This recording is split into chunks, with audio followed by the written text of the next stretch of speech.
I also bought it for the stuff. All right. 40,000 miles in the first year that I had I'm pulling up the stream. We're gonna get started in a moment.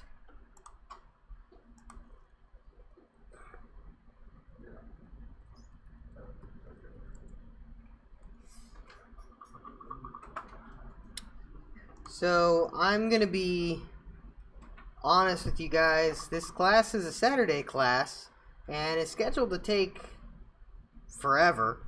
You know, for like 2 activities. It really shouldn't take that long. So if for some reason, I mean they might, but if for some reason they didn't take that long and class just happened to be over, I wouldn't be upset. So just throwing that out there. Everyone's a little frustrated with the MySQL anyway, from what I can tell. I know I am. So yeah. All right. Fist 5, how we feeling about MySQL? Look at that. Almost everyone's a 5. 3s, 5s. Okay, we have more mixed than that. I saw them, and they're like, yeah, 5, so I just assumed, I guess. So, what we're going to do is talk a little bit about what we do when we have a lot of data in a SQL table. So, in MySQL so far, we haven't really done a whole lot of bulk uploads, right? We've dealt with 3 or 4 records here. Maybe you created a bunch, 20, 30 records for your own personal use in some of the exercises. But we haven't spent a lot of time with a lot of data, right? It's funny because the instructions here call it big data. It is not big data. A few thousand rows is not big data. It's just some data. It's more than little data. But we're going to call it bigger data today. And we're going to play with that. So, MySQL is pretty good. Relational databases like MySQL are pretty good at dealing with a lot of records. So when you get into the tens of hundreds of millions of records, depending on how you structure your tables and structure your database, it can be really efficient with finding data, right? We can write queries that can go through there, and the algorithms for storing that stuff are pretty good. So we can find stuff quickly and effectively. And MySQL is actually pretty well known for being fast. Very fast and very efficient when it comes to large sets of data. From what I understand, if I remember correctly, like when Facebook used it for a long time, I'm sure they still do for the bulk of their stuff because it's just frankly really good when it comes to the raw query power. There may be other pains with MySQL, like turning it on, but once you get past that, then it's pretty good. It really is. It's got a lot of functionality. So we're going to deal a little bit with that. So if you look at activity 12, there's a CSV in there called top songs CSV. And there's the top 1,000 songs. And I'm going to open it really quick. We'll kind of look at it together. Just pull it up. Okay, so there's our little CSV. This is what you guys all have. So there's a bunch of data in here. There's at least 5,000 rows. There might be more. There's supposed to be 5,000 rows. And you can skim through it. And we have a column representing like the ID, so to speak, the row number. We have a column with the artist name, a column with the song name, the year the song was released. Then we have popularity score. So we have a raw popularity score, which just has to do with total sales and stuff across the world. There's the second column, F right there, is the United States score. G is the UK score. H is the European, non-English speaking European score. And then the last one is just kind of like an aggregate of them or something along those lines. It's like the total volume, basically. I don't know what these numbers necessarily are, but they are some sort of relationship to sales, right? That's all that's really important, is that you recognize that they're numbers with decimals, at least for this exercise. So what I want you to do is spend some time with the people next to you talking about the data that's in here and how you could potentially store it in a table. Like, what would your table maybe look like? How could you get it into that table? Knowing what you know about MySQL right now, if you haven't worked ahead on the exercises and done everything today, so you can tell everyone. Justin, if you haven't done that, then try to theorize about this data, how you get in there, what it might look like, and how you could work with it, right? Just spend a few minutes kind of talking about that and kind of get comfortable with this data.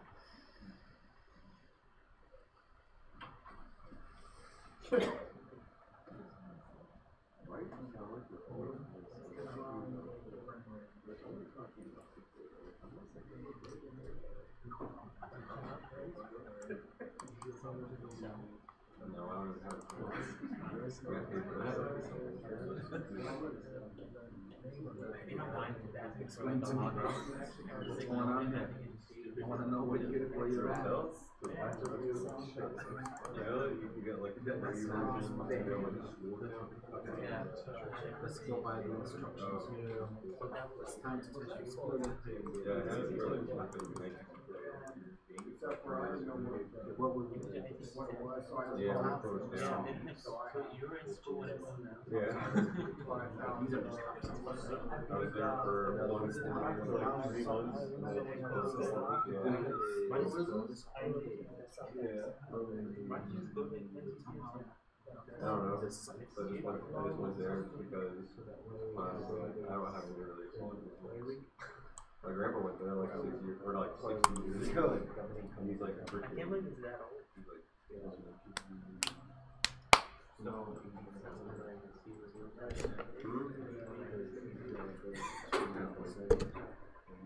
I was wondering why the teachers there were kind of like, they didn't care about anything. Like, they're like, yeah, do the homework, and it's like, nah, that's just so good. And then for every test, they just like went through the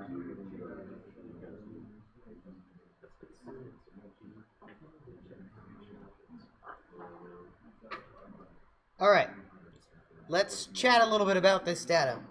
So, has everyone had a chance to open up the CSV and kind of look at it? Yeah?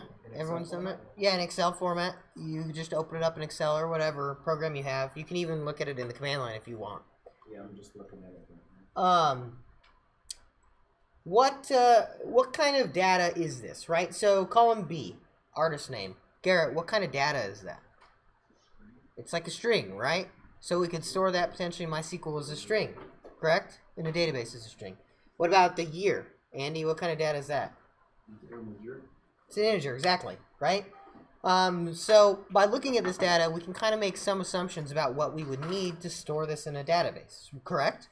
Correct, yes. And we all kind of have an idea of how we could do that. And that's good, because what I want you to do is create a schema, a new database, call it whatever you want, songs database, top songs database, doesn't matter, and a table that matches this schema, right? So you're going to have some form of an ID, some form of the artist names, the song names, the year, everything you see in this, you need to get into a MySQL table. I don't need you to put it in the table right now, but you need to create a schema for that table, and you need to also maybe put some test records in, right? So test your schema, make sure it works. So in MySQL Workbench, one thing you can do is you can write your queries here. Create table test, right? And then you can actually save these. If you haven't figured it out already, you can save the script as a .sql file. Okay, so you can reuse it later.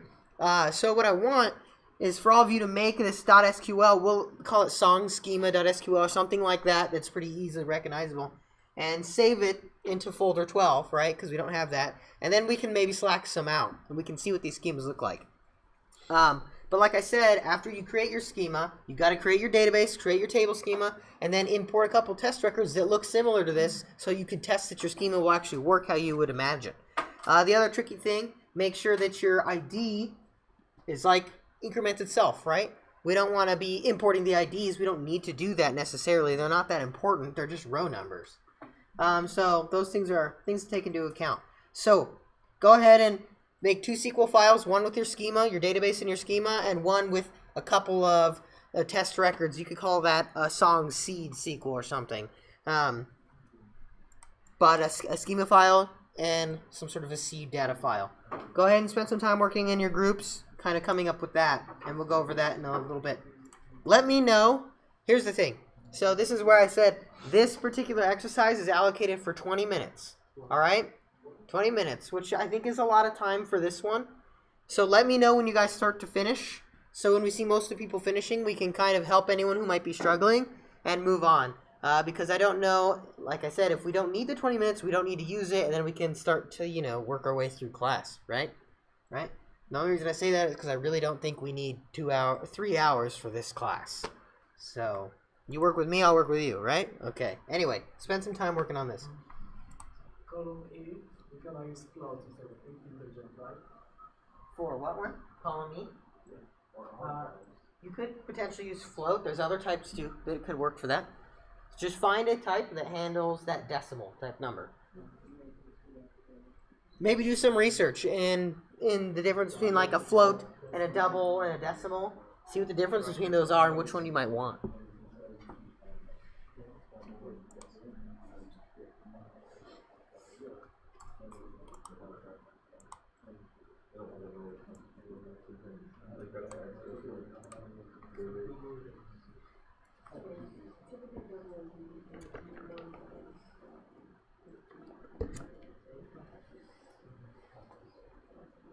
Yeah, don't be afraid to Google the syntax or Google how to create a table in MySQL. I can't remember how to spell syntax. Okay, we'll start there if you need to. I can give you that one. All right. Yeah, I got it. SYN TAX. TAX. There you go. That's my hint for you. That's how you spell syntax when you want to Google MySQL syntax. You know what it is? He's still thinking cyanide from the night. Yeah. Oh yeah. I'm foreign.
Yeah, I just don't have I don't have so yeah, you have to like upload it to your drive and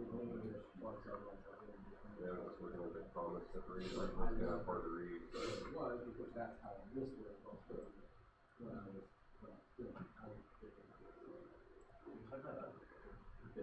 I can show you what it is. So when I went to state of use existing table. And when I did this, you know, the extension and this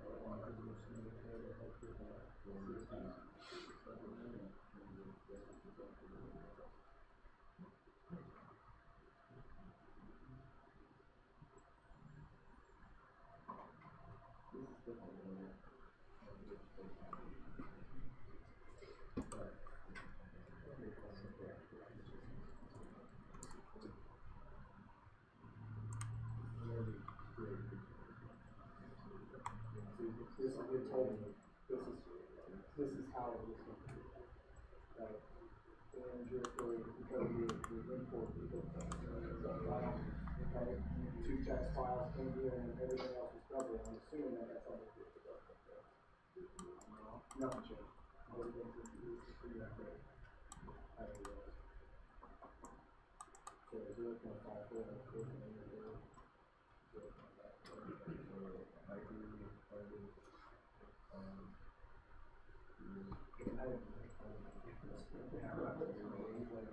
Yeah, I'm still trying to figure out. said E was E the combination of all of them? It's just some raw number. I think so. Something along those lines. I don't really know. That's what they tell you in the instructions. Some random ass number. Just know that it is a number with a decimal. That's what's important.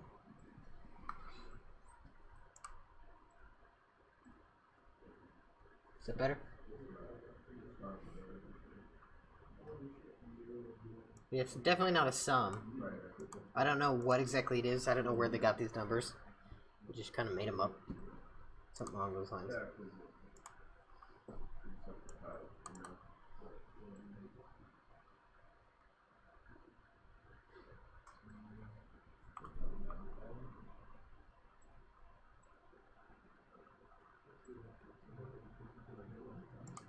No, I made my database the same name as the same one.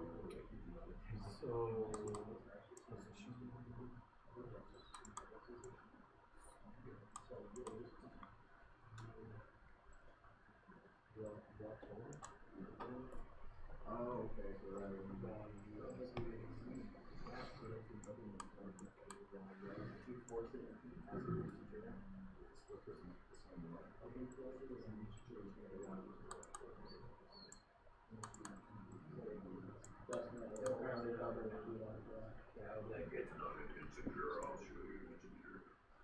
just for like naming the column purposes.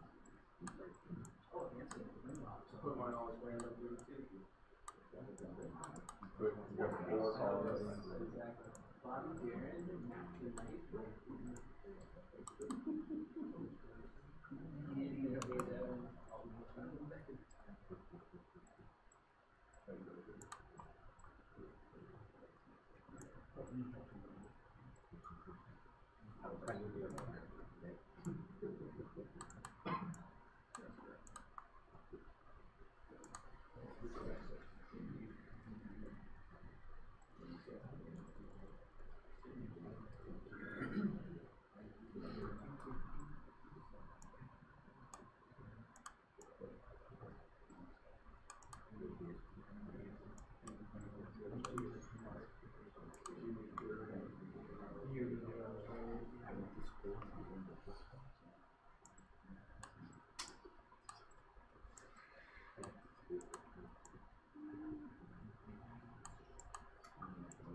Similarly as not null would force you to have not a null entry, does null just set that entry? Null lets the default value be null if you don't give it a value. But if you give it a value, it'll be that value, right? So say you're doing like an insert and you didn't want to give a value for that column, you could not specify it and it would be null. Like specifically for when you're creating a table? It does, because if you want to enforce a value, you have to make something not null. And then if it's not null and they try to insert records in that table and they don't give you value, you can't insert. It explodes.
Yeah, probably about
Just putting some random tests.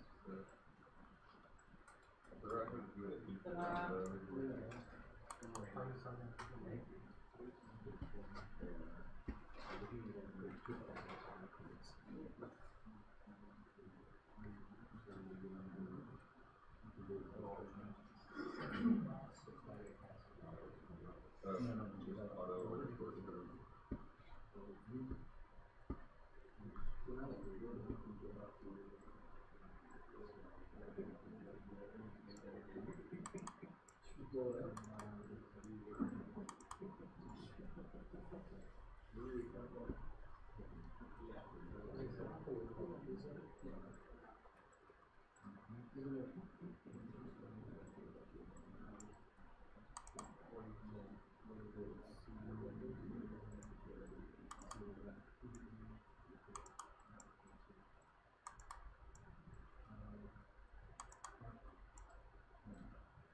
So I don't really understand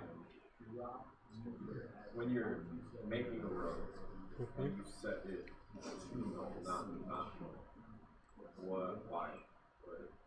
Why are you inserting null into something that doesn't exist? So like if I say artist name and then I say like the year and just name it or classify it as an integer. If I follow integer with a null, what would that do? It would allow you to put a null value in an integer. What if I don't run null after the integer and just run it without not null or null? I'm not sure what the default is. It'll default it to nullable or not nullable, but I don't know. So it lets you later on set something to null? Yes. If you so choose. When you're creating a table, would there be any point in setting the default to null, or would the default already be null? If it's a nullable column, the default's null. Now, if you want to default a column, you set it to not null and give it a default value. That way you don't have to specify a value in an insert, it'll do it for you. And that's a way to circumvent null values because they're a pain in the ass.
No, I haven't.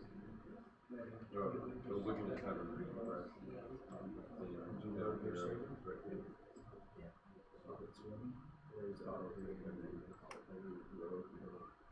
Okay. My thing kept on showing up even though I was trying to gate it, it was still showing up that way. From this.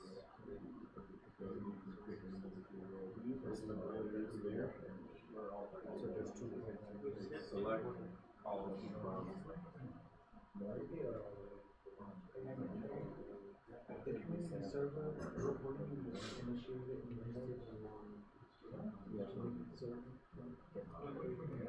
SQL. What do you initiate? Let's see, we go here. Before we do the work.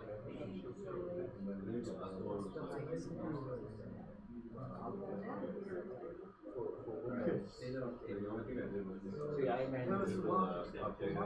We updated the SQL from JavaScript. Okay, so for Windows people, just one, so it just works together. So it's kind of like the same syntax on JavaScript as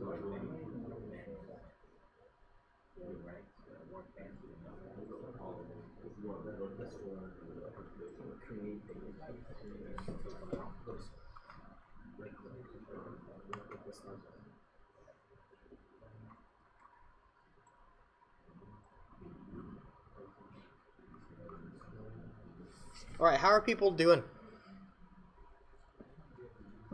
We're almost there. You have most of it? Who's still working on the schema other than you guys? Still working on the schema, Alex? Still working, Nora? Are you guys working together? Don't worry about that yet. Create the schema for your table. I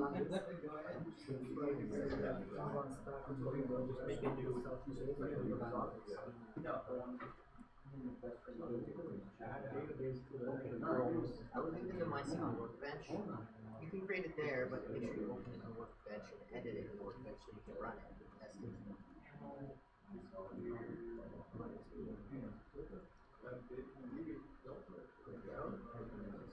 that line. Go to the end and type ED like you have here. Run both of those lines together. Okay. So, do you remember how to create an ID field and auto increments?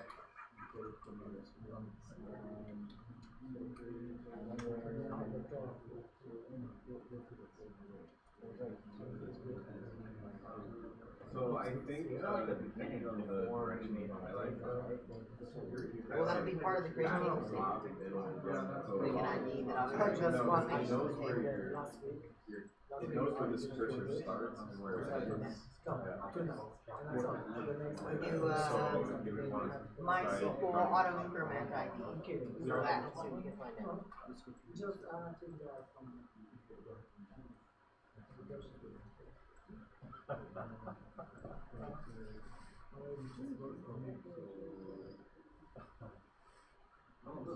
Is there a way to comment out just like words instead of like the entire line?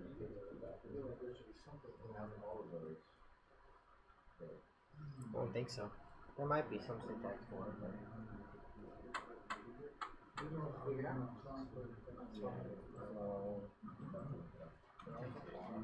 Okay, nice. And then, so how do you create that column then that I Oh, shit. On Mac, look at this. You never in a million years stack overflow over there. Like collapse its completely shrunk itself. So there's no toggle for you to find it.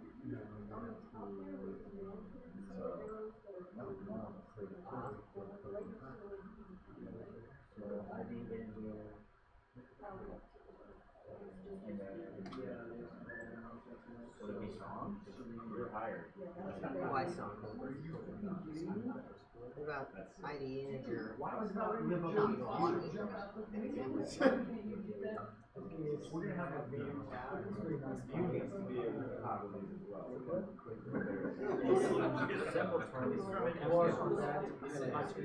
It tells you that that column cannot be. It can't be done. It has to be. Auto increment, not just looking at example. Spell the words right. That's not how I do it.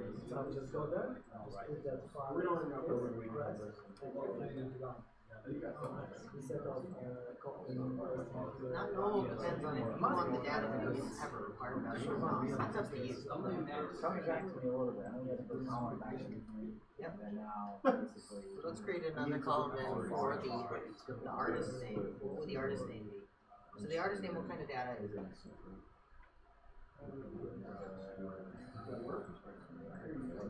String, exactly. So what is a string in the database? Structure is weighted.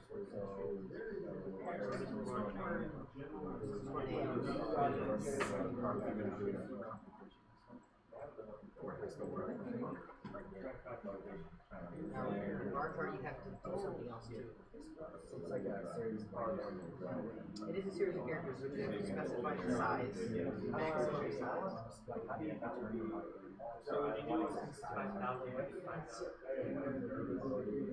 Is there ever an artist with 5,000 characters in their name? No. So, yeah, 100's a good guess. You just pick a reasonable estimate. So this could be really anything. Yeah. Even like professional. Yes, I guessed 100 when I did it. So, I would never think it was like, man, so it's 100 good, maybe there'd be like a certain number. it depends on the data. It really depends on the data. But for this, 100's probably even a lot. You know, if you get past 50, but you wanna take into account the rare cases, because you never know. Because if you try to get something that's bigger than 100, or say you put 50, and you try to get something that's 51, you're gonna have a problem. 50 for the song name too? Probably not a bad guess. Funkadelic. I just listened to Maggot Brain by Funkadelic last night. That's a good song. Maggot Brain. Good song. For anything number, it has to be handled. There are different types of integers. So, for the year, it can be an integer, right? Why? Because it's only whole numbers. For these guys, these are not whole numbers. They cannot be an integer. So you need to figure out what they can be. Because they're decimals, so they could be what? They could be a decimal. Decimal is a type too. Alright. We're going to go ahead and go over this. So if you haven't finished, sorry. But we're going to move forward.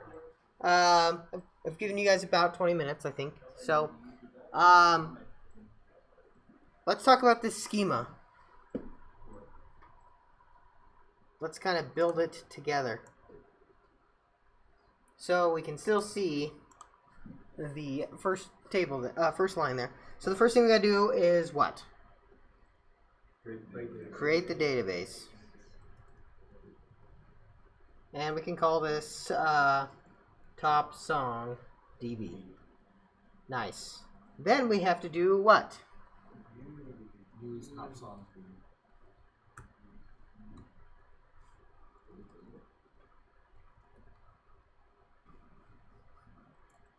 Now? What are we gonna call this? We'll just call it top 5,000. That's good enough. All right. What should our first column be? Maybe an ID. Nice. What's the type? Not null. Why not null? Because every record has to have a value, right? And then what was that, Jesse? Auto increment. Why? Because we don't want to have to put that data in. Yep, we want it to happen for us atomically. What should the next column be? Artist, which is what type? A string, which is represented as a varchar, or varchar, or an nvarchar, depending on what you want. And then we need to specify a size, right? For all of our varchars. You can't just be like, this is a string, woohoo. So what would be a reasonable size for an artist name? Now remember, when you're determining the size, you should always go a little bigger than you would think, just in case, because someone's going to mess you up. Jesse? 50? 50 is pretty good. We could do 50. I did 100 to be real safe, but 50 I think could be enough. Now, the question on this one, is there anything else we should put down here? Not null? Why would we put not null for the artist? That's a good point. Don't know any song that doesn't have an artist. For some reason, if we don't know the artist, we can put something in there. Don't know the artist. Something like that. If we don't give it an artist name, it would fail. You can't insert a record. You'd be like, you need to give me an artist name, bud. Literally, that exact text pops up in MySQL. You need to give me the artist name.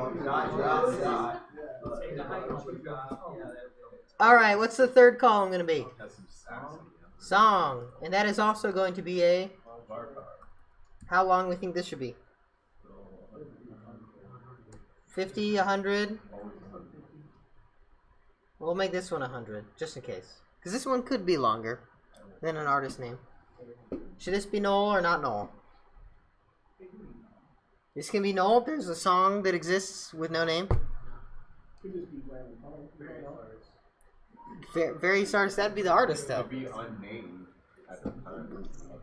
I'm fairly confident there's no song that's been on the Billboard Top 200 with no name.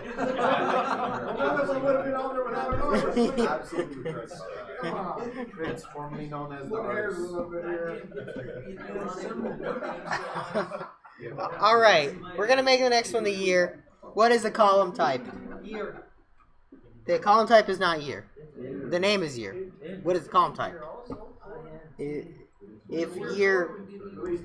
From 1901 to 2155. Is that like a date time? Yeah, it's a year. Is there a difference between I didn't know it. uppercase and lowercase? No. No. It's case insensitive when you're defining this.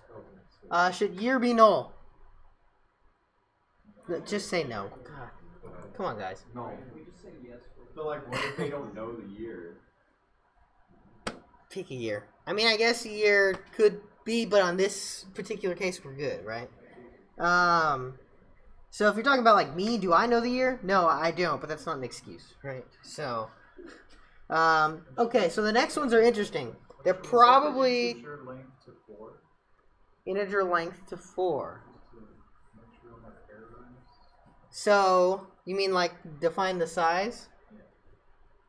What does that do for an integer? It does actually not do that.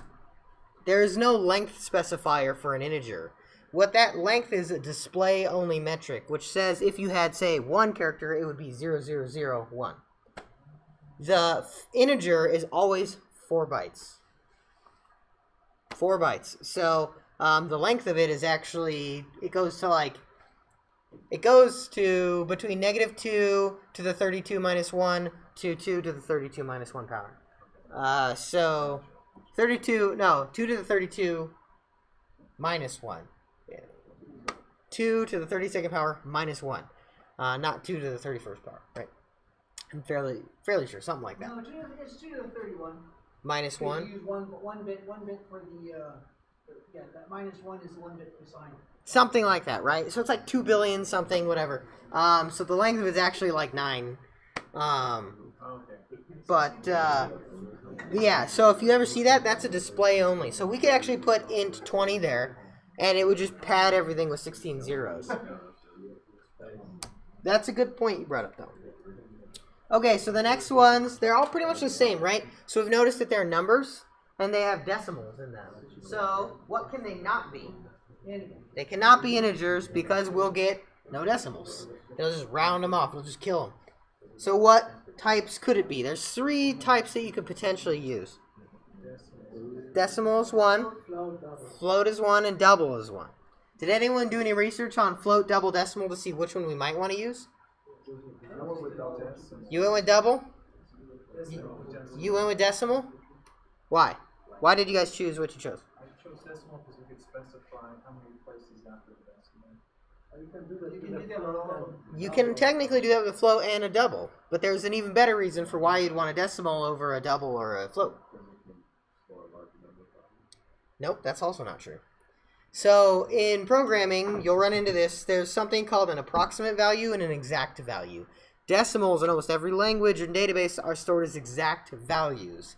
Floats and doubles are stored as approximate values. So what happens is if you have 39.903 stored as a double, it's very possible that it'll say that, and when you use it in math and try to add it together, you get some random ass number that's almost the same, but not quite. And the reason why is the way that these numbers are calculated has to do with some binary calculations, and you can't do decimals to certain precisions with binary. You just can't. It's not possible. So you get an approximate.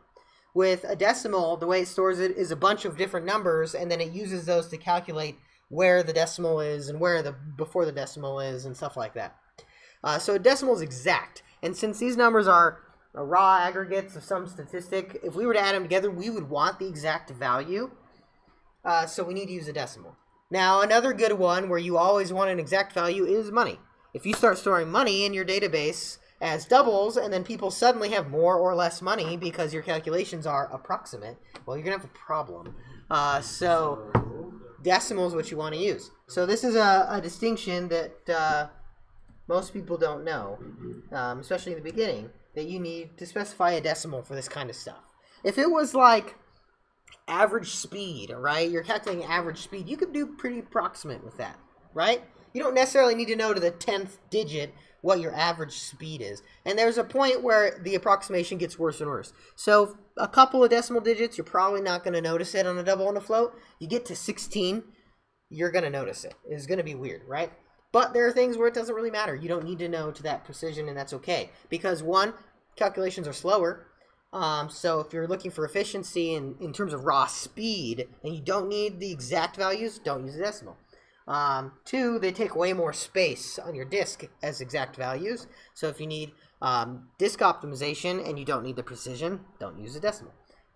So there's reasons to use the other ones, but for this case, we'll use a decimal. Anyway, there are specifiers, though, that Jaime was bringing up.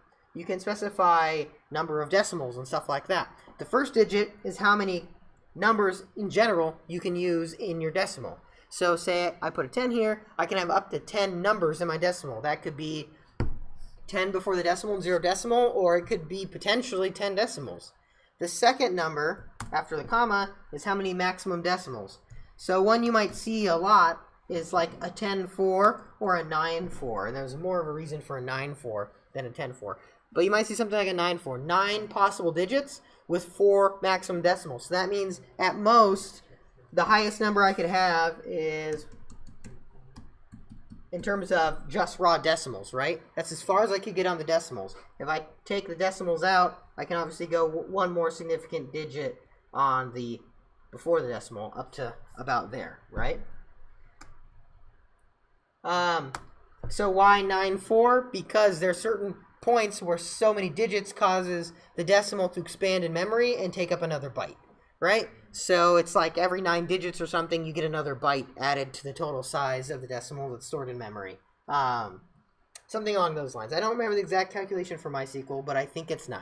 Wait, so the 4 stores how many?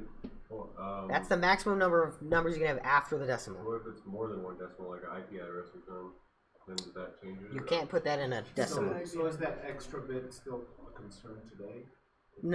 That's a good question. Not usually, because most of the time we have enough space to handle one extra byte, right? But it can be, definitely. If you've got 6 trillion records in here or something crazy, yeah, it's totally a big deal. You've got terabytes of data stored in an extra decimal bit, right? SSD makes it faster. I changed to 3 because it was giving me extra 0 at the end everywhere. Yeah, we'll give you an extra 0 at the end, but the 0 doesn't negatively affect any calculations. It's just extra display. So if you don't hit the maximum number of digits, it's going to append that 0 at the end. Because it's like, oh, these are the maximum number of decimals, right? But if you were to do 9-4 and you did 6 digits before the decimal and then you did 3 after decimal, it wouldn't append the 0. It might for display, but it shouldn't. It doesn't change the size. Does not change the size. It's already stored with the 0. It's already, yeah. Not displaying. It's displaying them. If it's just displaying them, then it won't change the size, right? Because you've specified 9 maximum digits. As long as you don't go above that, it's not changing the actual size of the data stored on disk. So should these be null? I'm going to say no. They're all there, so. For the rest of these, we can just kind of copy it. We can make them all the same. Now, do we actually need 9 potential digits for these? No, I'm seeing at most 5. So we could even make it 5-3 probably, but I like to go 1 extra unless I'm going to go over some boundary. So 6-4 is probably the smallest that I'm going to feel comfortable. 6 potential digits with 4 after the decimal place. No, 7-4. So that could be 3 digits before, 4 digits after. We're probably never going to hit that. If you just did the 9-4, so if you go to the upper limit of the boundary you're trying to stay within, that's also a good, the size boundary, that's also a good thing to do.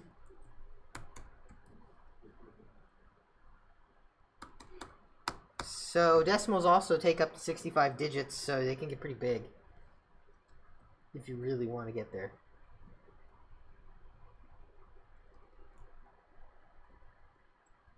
I don't know what the last one is. They don't really tell you. Anyway, lastly, there's one other thing we can do with this. What should it be? Primary key. Primary key. On what? ID. On ID. Yes. Do you remember what the primary key does? Do you know what it is? It's very important when you want to use different tables connected. Yep. It can definitely factor in there. We'll talk about it a little bit more, the actual computer science term for what it represents. Unique identifier for each one of the database. The primary key is the primary index of the table. That's what I was going for. Alright, so if we run this, we're all good. If I refresh, which is down here somewhere, I now have my top song DB, and if I look at my tables, I have my top 5,000 table. So right here, I can select star from top 5,000, and I get nothing because we don't have anything yet, right?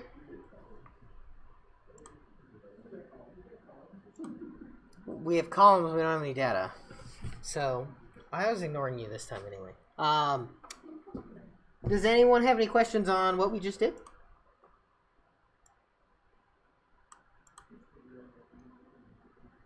Cool. Well, that's an example schema you could use. All right. So one of the TAs, there should be the example schemas in the solved. If you could select that out. What can we do next? Now that we've seen how we can build the schema, and we've seen what happens when we query it with nothing, we just get an empty row, we can figure out how to get that data into MySQL. And there is a pretty easy way we can do it. There's this import-export wizard thing. So there should be an import from an external file. If I go ahead and find that top 5,000 thing we were using.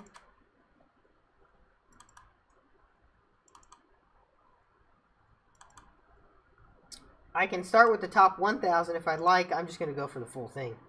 Let's do it. You'll hit open when you find it in the file browser. It's going to take it a while to do this import because there's a lot of data. It might say it's not responding. It might freeze. That's fine. Like mine just did. And then, okay, mine just crashed. Hopefully it doesn't do that. I don't know what it just Question. did. Yeah. We created ID without increment. Yeah, and then we importing the column with the data. That's a good question. It has an ID. Don't import the ID. The import wizard will come up and Yeah, will show in the you. import right here, there's a, you can checkbox it that tell it which things to not bring in. You just uncheck the one. Hey, I'm getting there, guys. Jeez. Just taking too long. I know. My bad. I'm going to do the top 1,000 so it doesn't crash this time. Or it's going to crash anyway. Son of a bitch. It's not allowing you to, the way you're doing it, it's not allowing you to unselect the ID. Right? What? Just, oh, what is going on? No, it's just.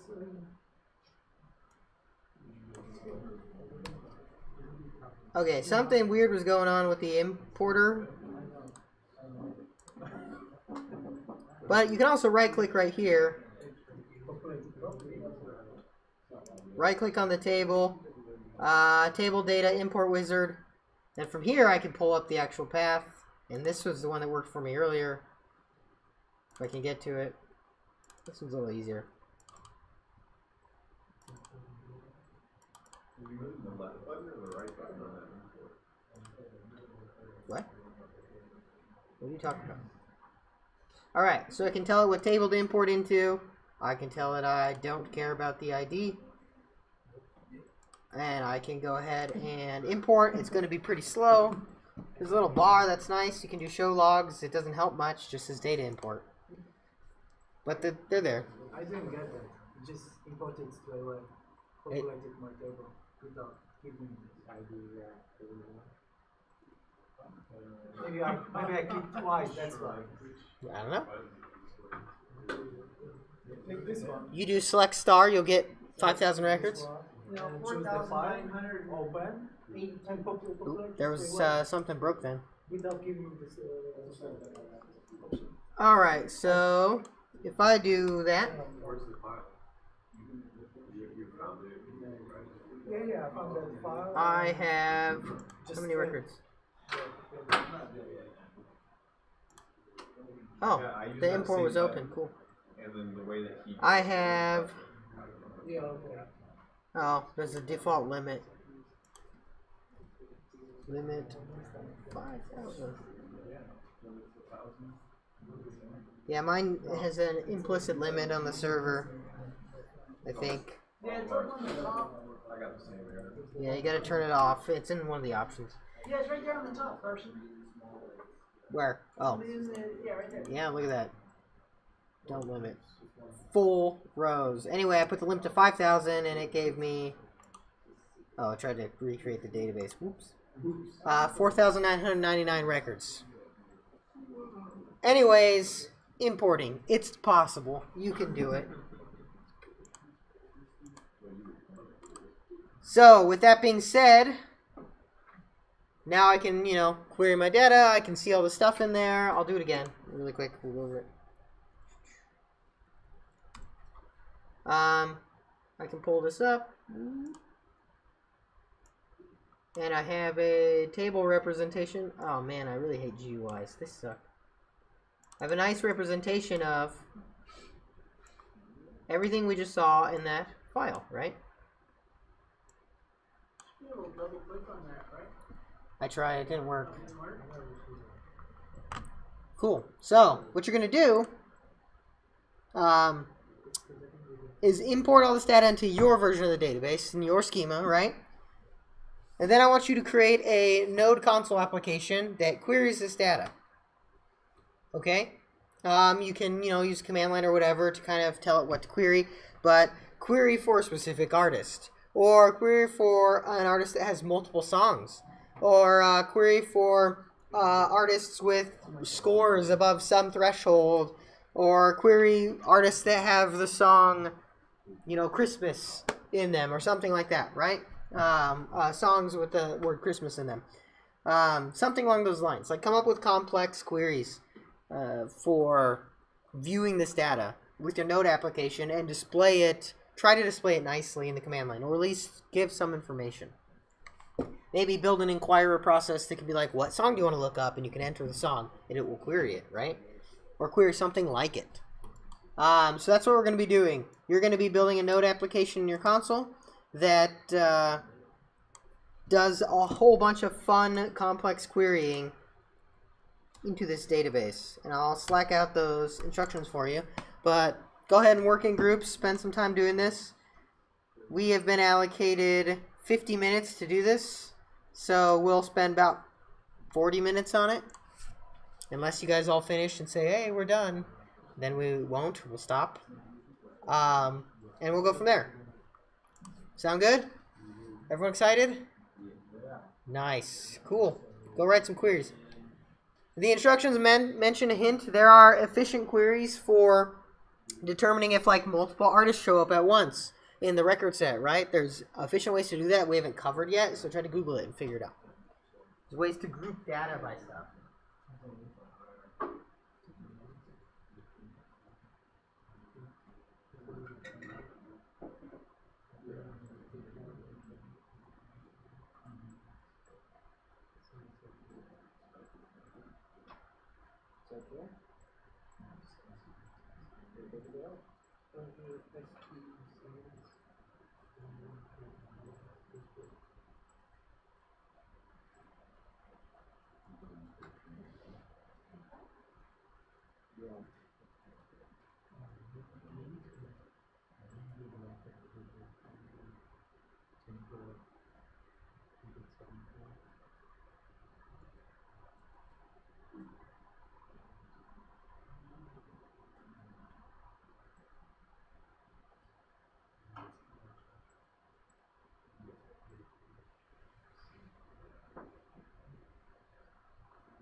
I'm just trying to do that insert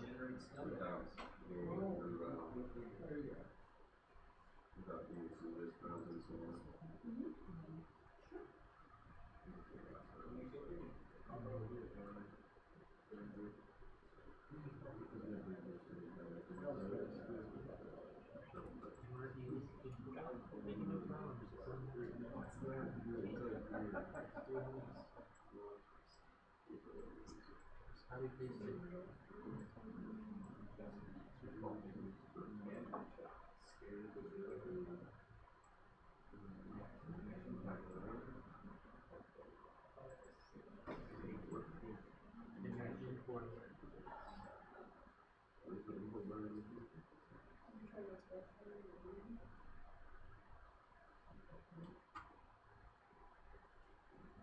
Yeah, it's great.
That's what I thought too.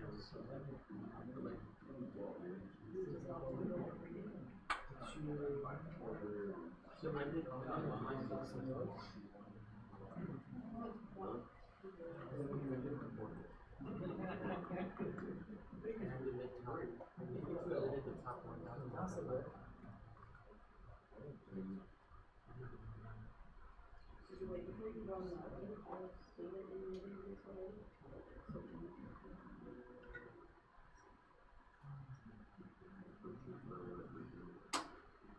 Yeah, it takes a while.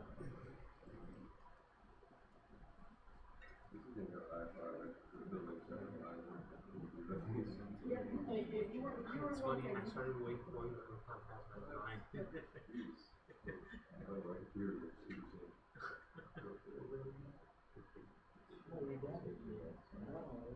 Yeah, I guess it's really hard to do. Good, the JavaScript, math, and So if I try it again, probably gonna have to be one of those inquirer things again. So when he does the report, it says You ran the query again?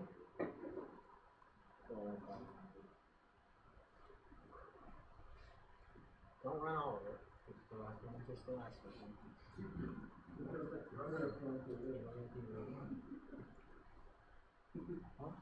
Go ahead and do the import again for me. it says start from 5,000. Okay, next.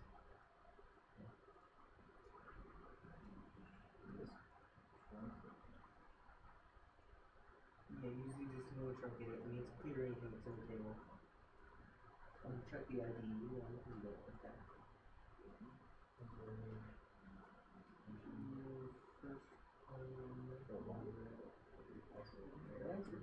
Yeah, the one, you only need one. Yeah. Hit next. Just hit next. Yep, next. That's important.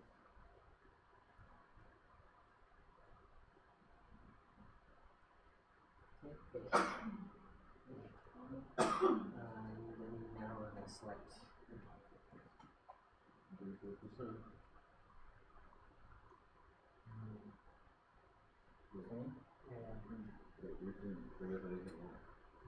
Did You imported it in the right table? Do the use and then do that. Where did Your bar already. click the import again for me? Real quick. So, Yeah, hit next. it should- Top songs, top 5,000. shouldn't it show at least like null? Oh wait, oh never mind. Top Already 5,000. said. Oh. Crap. Okay, so you have a new table called top 5,000 songs. That's why you're creating a table right there. So you need to use existing, yeah. And then uncheck that one, yeah. Yep. So you're done real quick.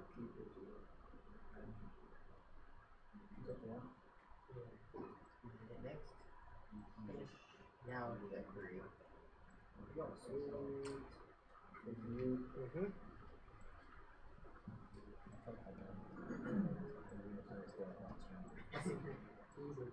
I was like, how do I even look this? When some Stack Overflow will show up.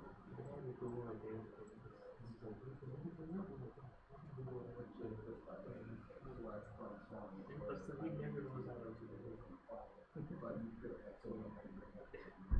Or is he doing like He knows an era.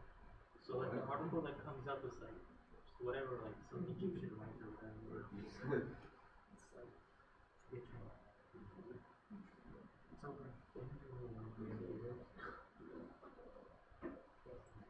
there was one website that I found called kind of racist, called xn-car.com.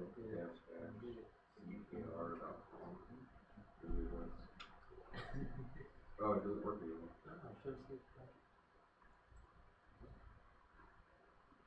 I don't know, but basically if you do it, it just shows that.com. I don't know why you do that on my calendar.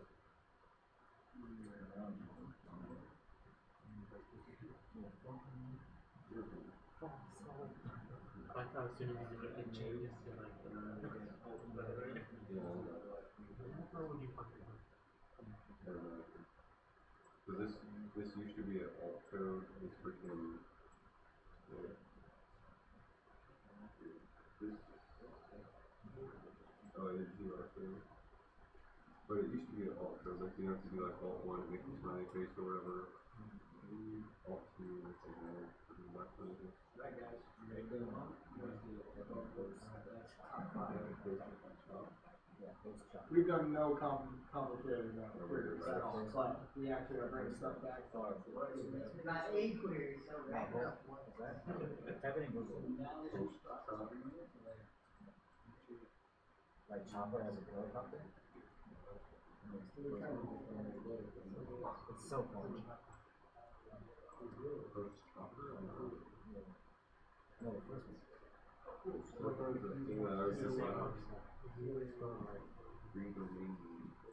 Oh no, it's Hots.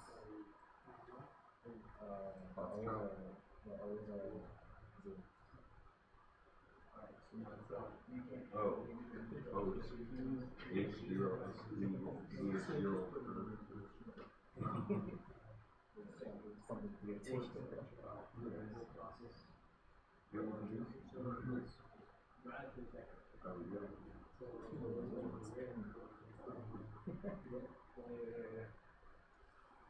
Actually, real.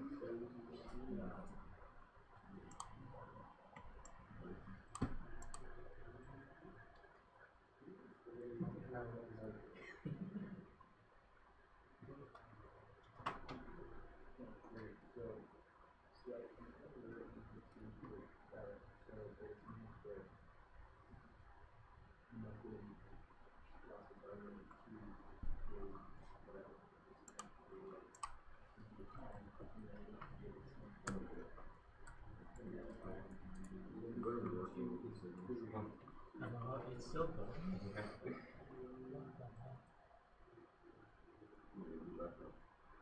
That's crazy because mine's so dead. So fast. Yeah, gold big. Yeah. Think about big and big shit. If you think about it, like there's making everything smaller and faster.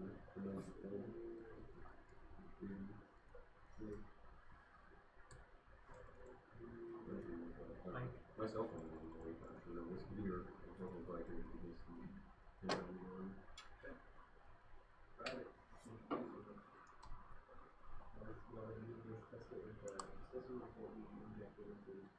Did it work for you?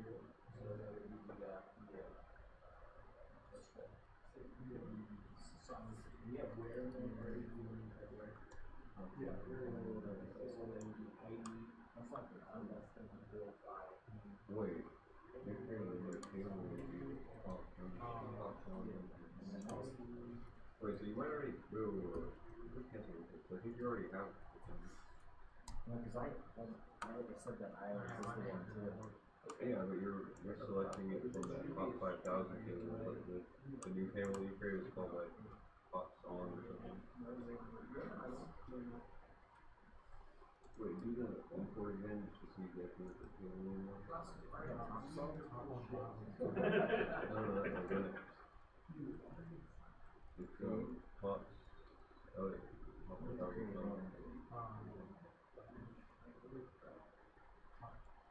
So is that a problem?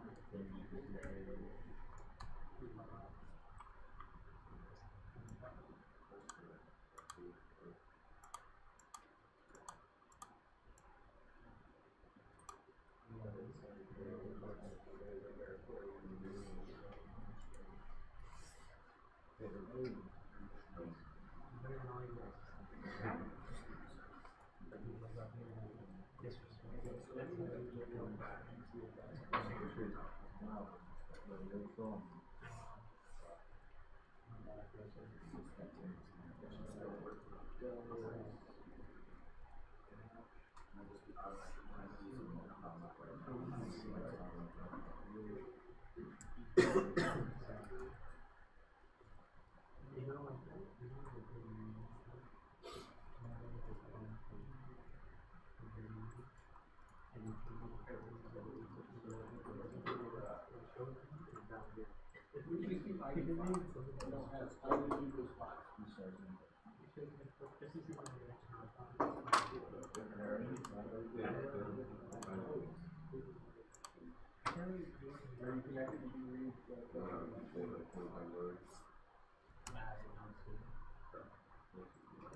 I know, it's, I'm looking at my brain, it's not giving me.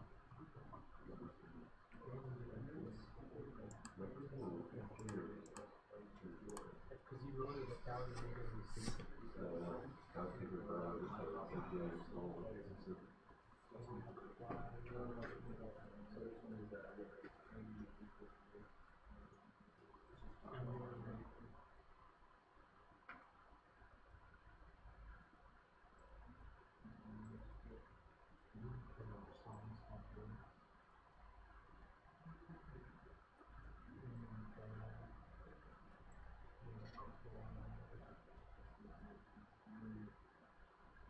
More refined, higher, more refined,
I have to figure out.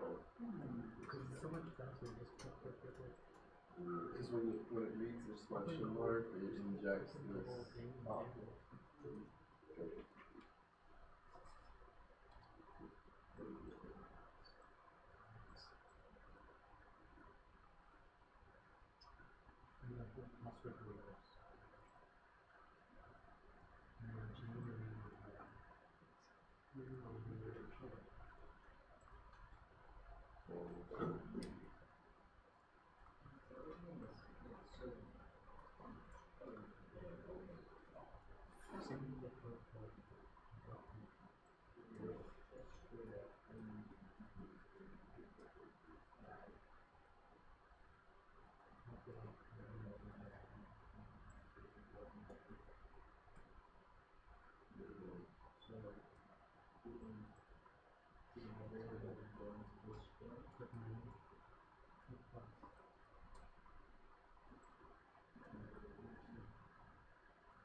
star artist.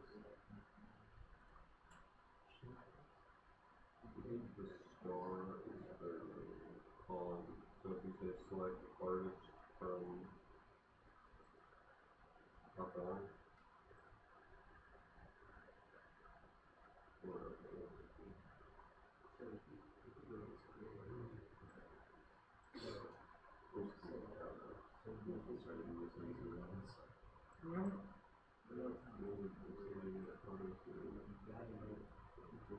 so if I select the star from top down, here I can it's just gonna show all five thousand.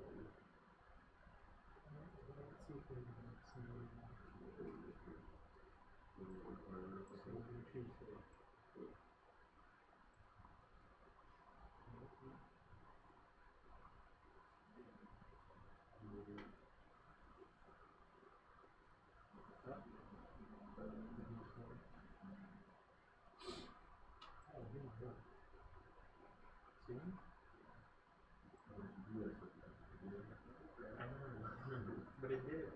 So So just instead of top song for artists. why not NP put it after the references?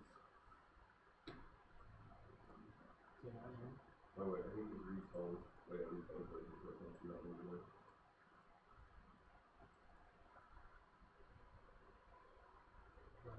There's no items. Oh wait, then you could do select artist from top songs. You can do that already. So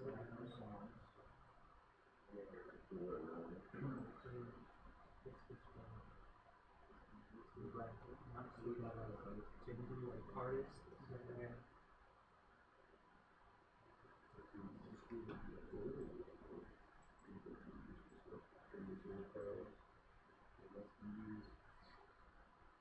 you might get a close like a screen. Let's have a screen for my gallery. Really? I'm close if people want to figure it out. Alright, so we're on that over. So this right here. So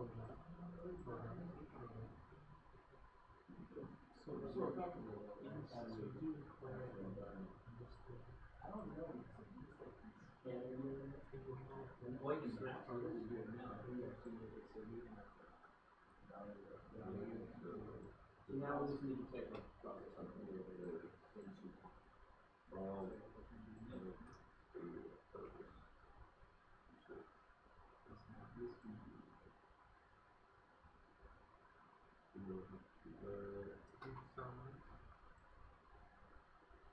your artist name, I think artist name.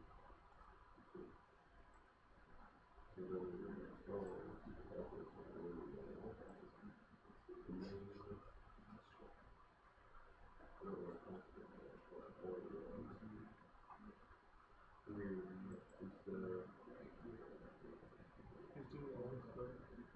I don't remember how the select thing works. If you select artists from top songs, then it's just going to show every artist. So if I say, I think there's another one, like if you select artists from top songs, where we kind of do search against a specific artist name.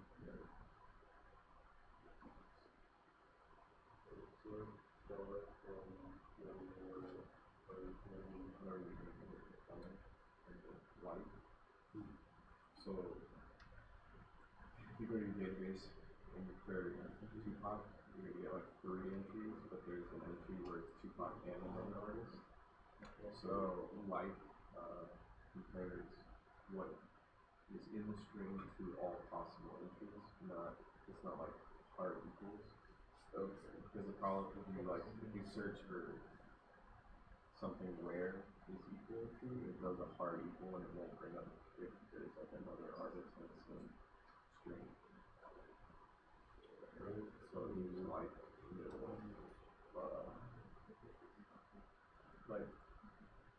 compares all entries that contain the values of each of those things.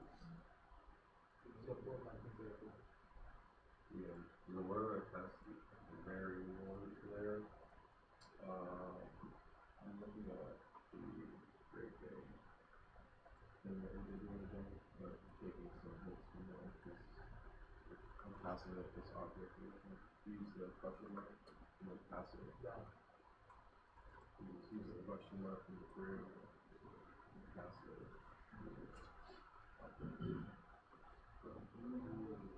Right, so we searching for this column, and then you're getting unusual fire, so I'm getting a response from the user up here. This is this part here is an entry for creating a message. So this will read as column what I'm searching for. That there.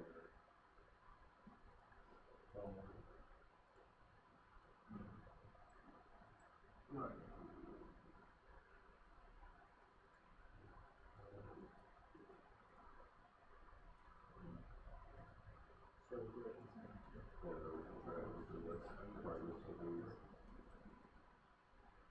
Type of one here search. His name, the Beatles. It also in the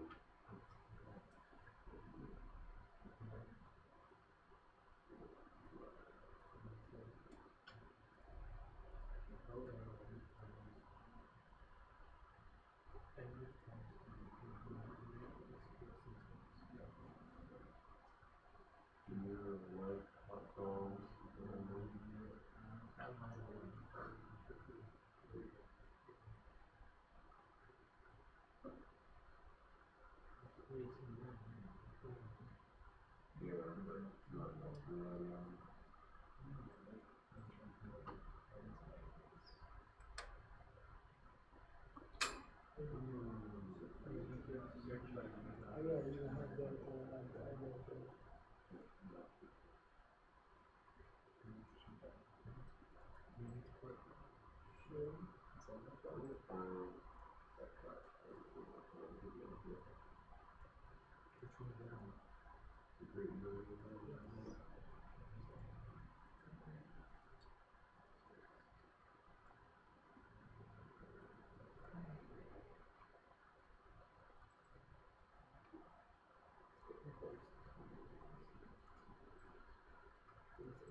So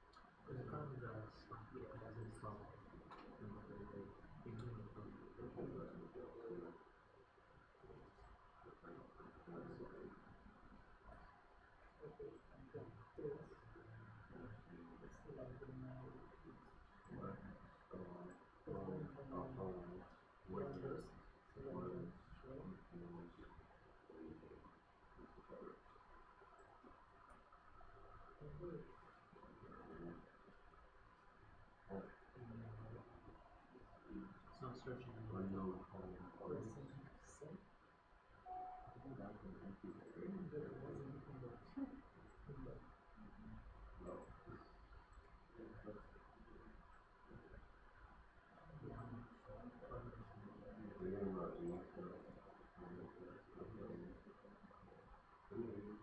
we already, but we already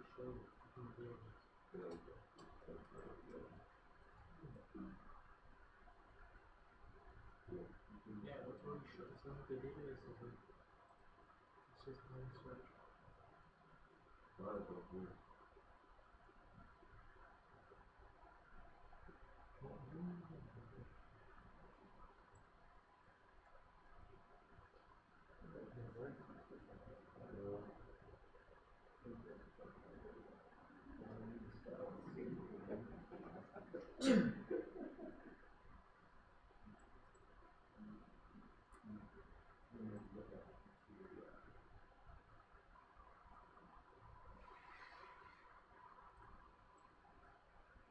Oh, is it word document equals?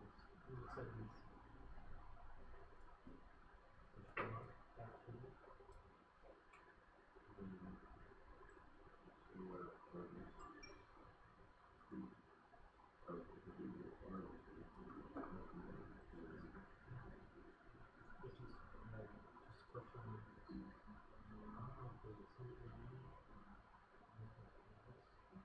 That's like there's some sort of advanced one, we can help it. I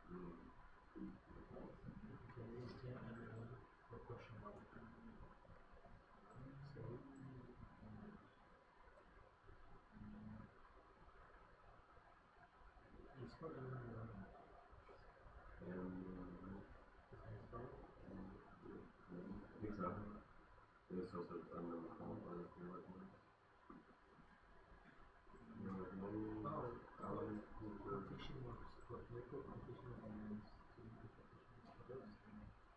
No, that's the variable that I'm getting from here. So even if I just console log that, it would just be eliminated.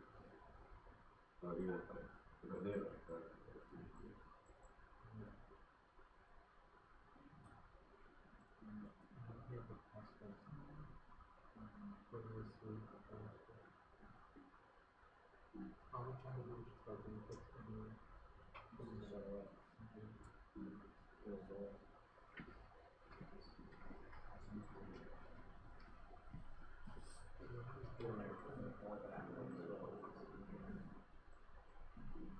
It's still in the unknown column still.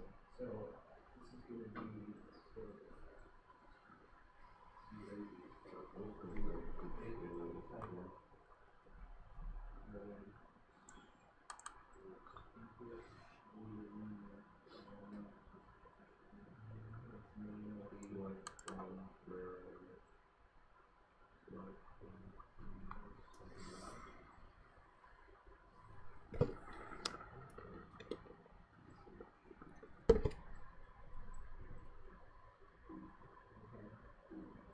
Oh, the freaking column name. So the column name is one of the results. Really?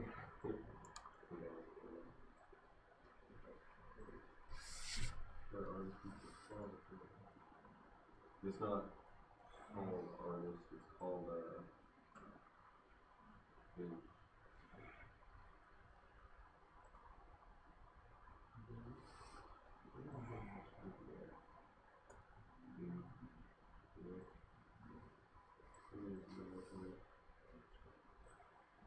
So the artist name is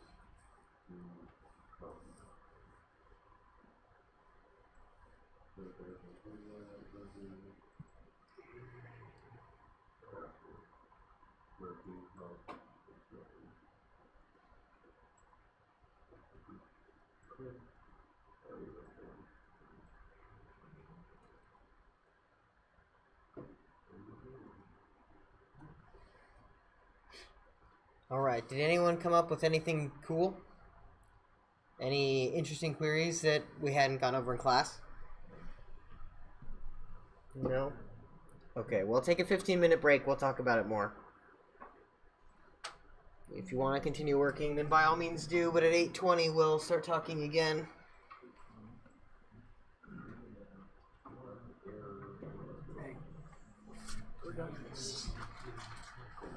That syntax. Yeah, put the What did I mess up? backticks around it. Oh, it's the backticks. Okay. Now it should select everything. Trying to find it in my notes, but I couldn't. Yeah. First column, for the I know I year. have it there someplace, but But instead of the column being called failure, that's called 1942 article. So let me just say, search everything in 1942.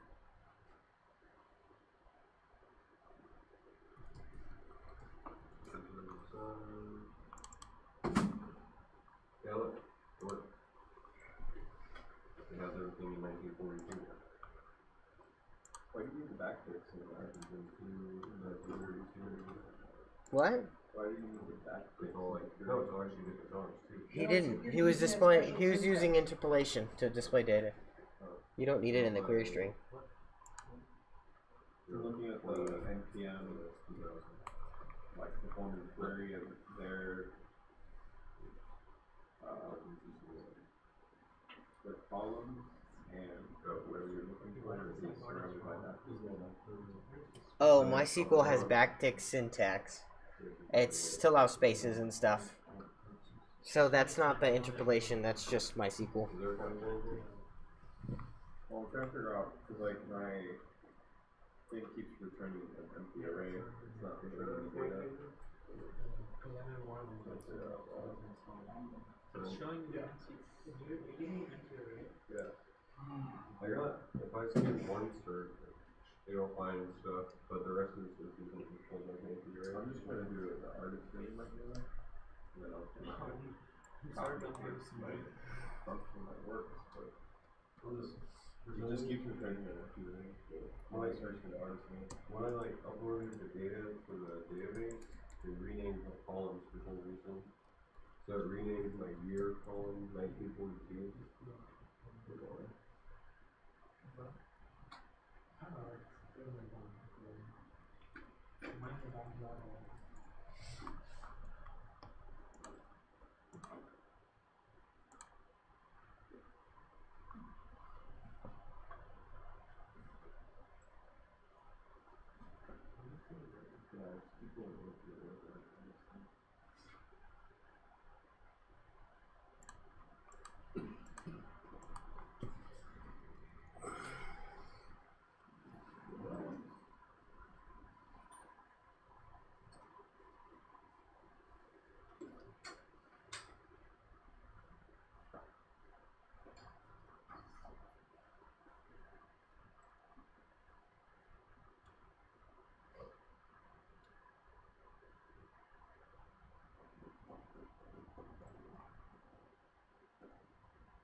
Can you query something that has like a space in the column? So if you like select everything from pop songs where the space song or the space artist equals summary. Rapid and backticks. Oh, okay. Does that work in like the JavaScript too? It should. You gotta wrap just the column name with backticks. It's generally best practice not to put spaces in column names because you run into problems like this that are harder to deal with. Yeah. If you do, if you put a backtick in front of the and a backtick after the song or whatever, it should take care of it. Well, I got rid of my error case.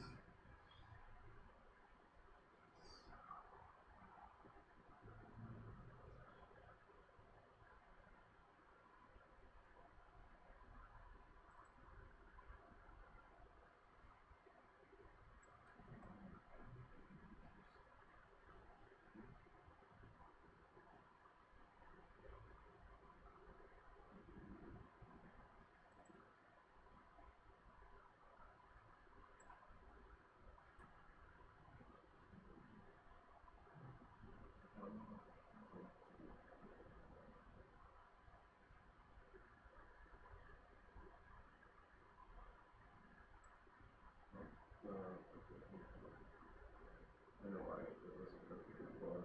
Because I was passing my query.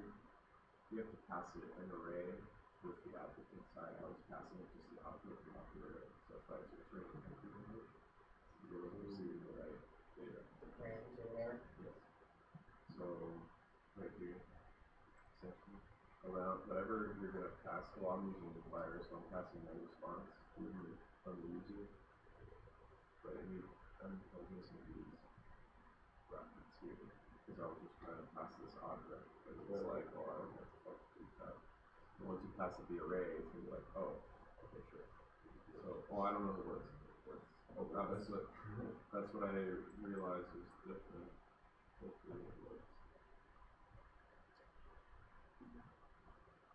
Nope, still don't look at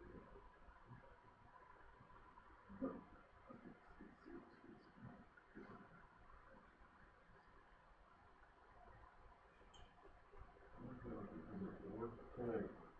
I only got to do one search that actually worked so far. And then that was when I did the year 1942. If I try to do year or anything else, it didn't work. Or name, anything, it didn't work. 19 only worked. Yeah.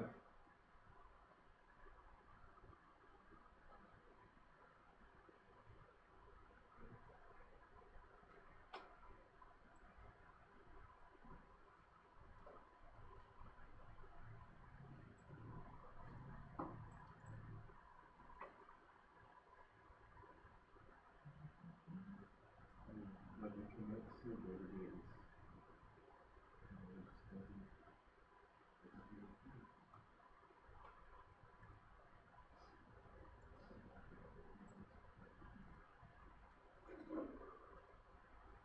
It doesn't make a lot of sense. Somehow the column names all got renamed by accident. Can you see that right now? Yeah. Okay. So I just have this function that he's telling me whatever. So I was yeah. So my column name right here before it was year, but then when I uploaded everything, it made all of these the column names. So 1940 is the column name. Like if I do this, I'll just do the thing. So the column names are already done. Sure. So which column are you creating with? The 1942. That's because when you imported, you imported to a new table instead of an existing table. Yeah, okay. You imported that into the schema. Yeah. So you should create a new table and import it into that. You won't have a column name 1942 Right, or so 5.462. 1942 is equal to question. Yeah, and then name would be like what I'm searching. Well, remember that's gonna, if you use the equal to, it's gonna be string literal, so if you don't technically pull it. Right. Yeah, but then theoretically I should be able to still search any year. Oh, you're okay, yeah. So like, if I do, and it doesn't have the right citrus or it's right, but Yeah, you can. So here's the deal. This is why 1942 is working like a mess. Because you're putting in the column name 1942. We have a question mark. It is something equals something. Is replaced with the question mark, right? yeah. So if your object is 1942 equals 1942, Oh, wait. remember it's going to be 1942 equals 1942 equals 1942. Yeah. So you need to do not 1942 equals question mark, just question mark. And then you can do 1942 in the value you want to search for. Well, I like this case, just like so 1942 right here, and then it searches everything for 1942 still, but now that I don't have the question mark, should I theoretically? No, you just want the question mark. Or I got rid of equals. No, get rid of 1942. Oh. That'll just fail. So then what is the search? What column is that searching in? Whenever one you start. So if you say 1942, it'll search 1942. So if I just do 1942, it'll just pull up everything in technically the year column. Bring it along, right? Yeah, 4,149.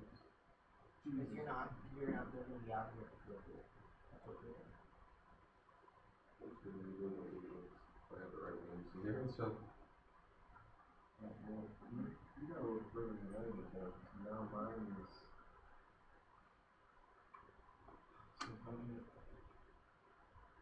What if he does want to specifically search the 1942 column though? So his Or object a needs to say different 1942, and then the value associated with that key needs to be the object.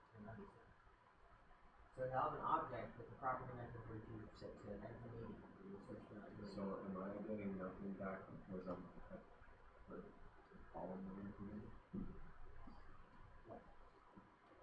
I don't know how you're gonna do a like where you have to do it. You can do artist name, right? And instead of passing that in, you must pass in the array just pass a strong not the object. I tried and it gave me an error. Maybe because I didn't have. Oh, let me get rid of the object. I'll just pass the array. That's why I didn't. Because I was trying to pass an object with response to artist name by itself. And I just like that. So for his, that would work as well. If you got rid of the object.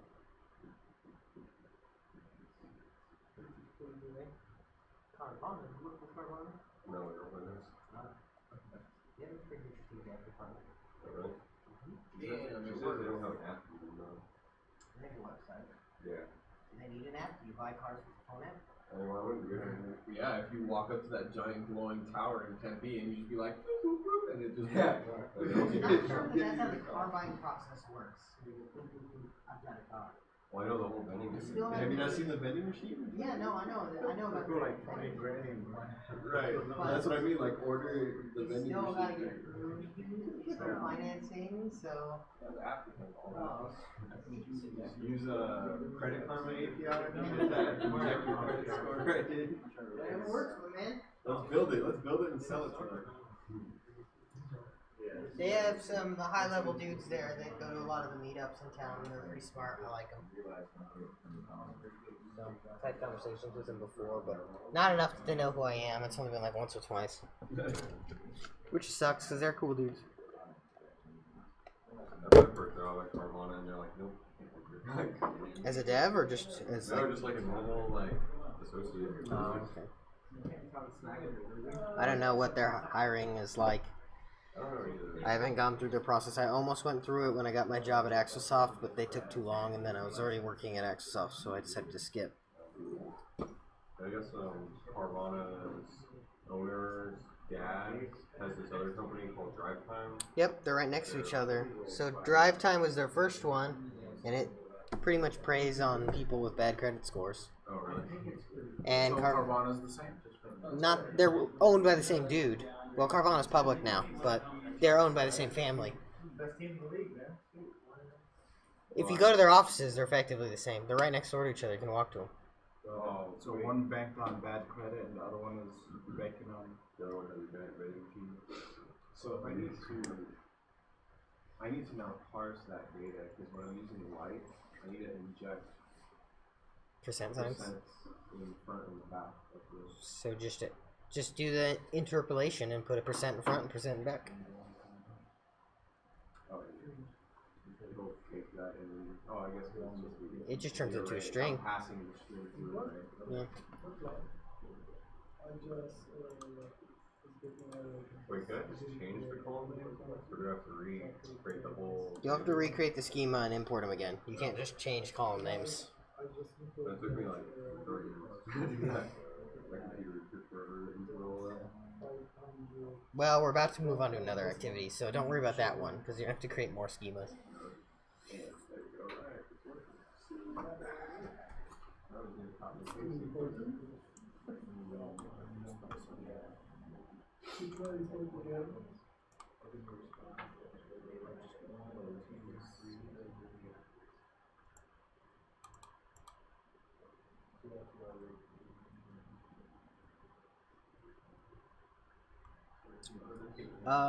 Looks like there's a couple people still out.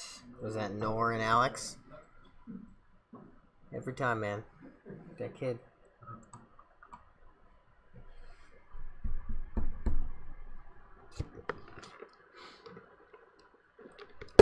So, exciting class?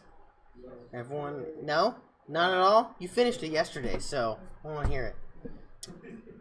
The rest of you that didn't go through class yesterday, exciting class? No? Ooh, okay. We'll rate this one low on the scale of exciting classes. What's, Peyton, what's been the most exciting class? Most exciting? Yeah. Where did you go? Wow, that was exciting. My life has just changed. Good question. You don't know off the top of your head? You know, like, I like all this Node stuff and stuff, but like, once we can use Node outside of like the client, like, or the local code, I guess, then... That starts on Saturday. Yeah, I feel like it'll be a lot more useful after that. So yeah, Saturday we're going to start working with web servers, so... I'm excited for that. We'll be building our first APIs. That'll be cool. Alright. So, all kinds of fun queries you could potentially run on that data. Here's an example of one that I wrote that is more complex. Let's see if I can scale this. Come on. Oh, sweet. So there's a lot going on here, for sure, and we'll break it down into its parts. First of all, artist, song, and year from top 5,000. So we have this simple query right here. Just gives me those 3 columns, right? Because you can filter the columns if you don't want to see them. Don't want to see certain ones. And in this case, I just want to see the artist, the song, and the year. So what else can I do? Well, what if I only want to see artists that have more than one song in this list, right? How could we do that? Well, there's a set of keywords to help us. One of them, group by. Okay, group by basically says we're going to group this data by one of these columns. For instance, if I group by artist, every time it finds the artist and it's the same artist, it considers it one record, right? Then I can use this having, which is very similar to a where clause. The only difference is you use it with a group by.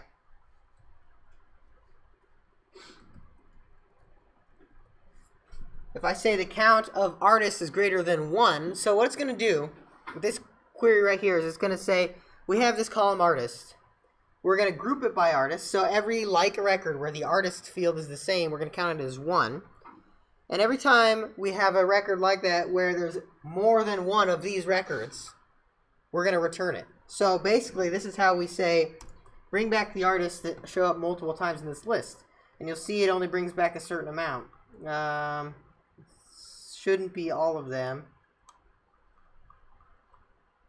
It's a lot of them.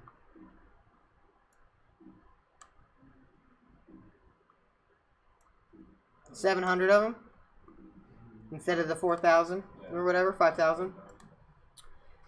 But how does this group by really work? If I throw in another column, what happens? Oops, that's not right. Come on. Oh, must show it up there here. It fails. When you have a group by and you have a field that's non-aggregate, basically it's not used in a count or a sum or any special function like this count function, it has to exist in that group by. And because we have artists in the group by but not song, this literally fails. Because what's going to happen is it's going to try to group the records by artist and say they're like, but then there's a song field, and it's like, well, I don't know how to group them, so I'm not really sure what to do with the songs. So it kind of freaks out.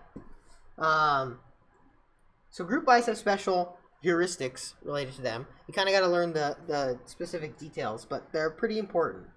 And you use them whenever you use an aggregate function like count or sum or min or max or something like that. But okay, well, what if I actually want to see the artist, song, and year for every artist, but only when those artists show up multiple times, right? So we're going to get a list of every artist that's shown up multiple times in this list, and we're actually going to show their song and their year. So we're going to see all those artists show up multiple times with the different songs and the years. But we still want that group by. Well, we can do a join. We can actually have a subquery that is the same as that first query, and then we can go ahead and join on the results of that query. So what we can do Did you guys go over joins on Saturday? Yes.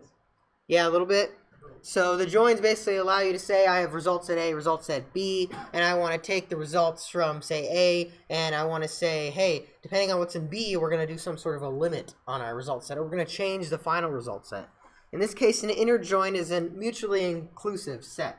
So it says everything that's in A has to also be in B, and vice versa, right? Well, everything that we show in A has to exist in B, in this case. So everything that I'm going to show in this select list needs to exist in this inner query that I'm grouping by. So basically, I'm only going to get the artists that show up more than one time, and I know that because I'm joining on artists, right? So I'm saying where the artists are equal, and this, as we just saw, is only going to return the artist names. It's only going to return them once, that it exists more than once in that list. And then I can go ahead and do an order by artist, so I get them in alphabetical order. So if I run this, I'll indeed get that, all those same artists with all of their songs listed. Some of them are in here a long time. ABBA, ton of ABBA. You know, I never realized how popular ABBA was. It was like, I don't know, 5 years ago or so. I was looking up like the highest grossing artists of all time, and ABBA is up there. They're like number 4 or something. Apparently in Europe, they're pretty cool. It was international. Yeah, in Europe, they're a big deal. They were a big deal here for a while, but... so anyway, these are just some more advanced queries we can run. Another one is with like a between. So say you...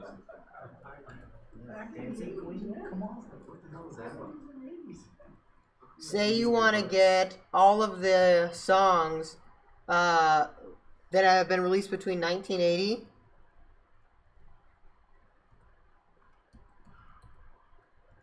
and 1990.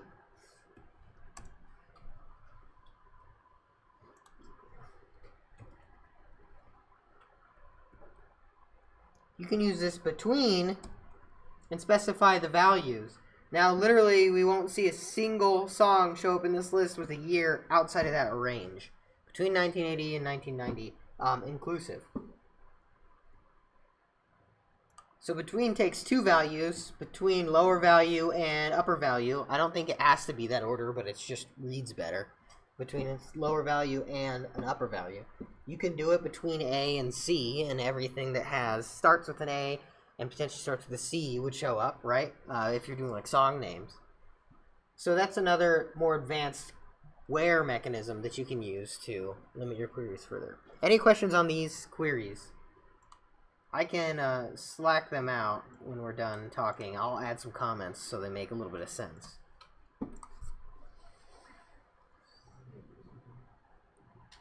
They're a little bit more complex, but this is the kind of stuff.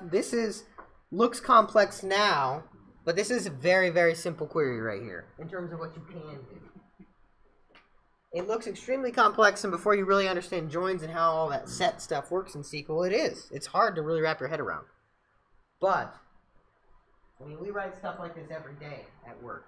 I mean, we have queries that are 100 lines long. Not saying that that's a good thing, but it exists.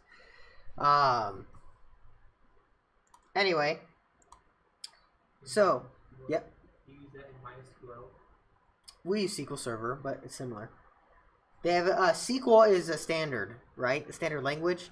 The different providers have some niceties added on, and their implementation may be slightly different, but SQL itself, as a language, is always effectively the same. So is the syntax the same? Mostly, yes.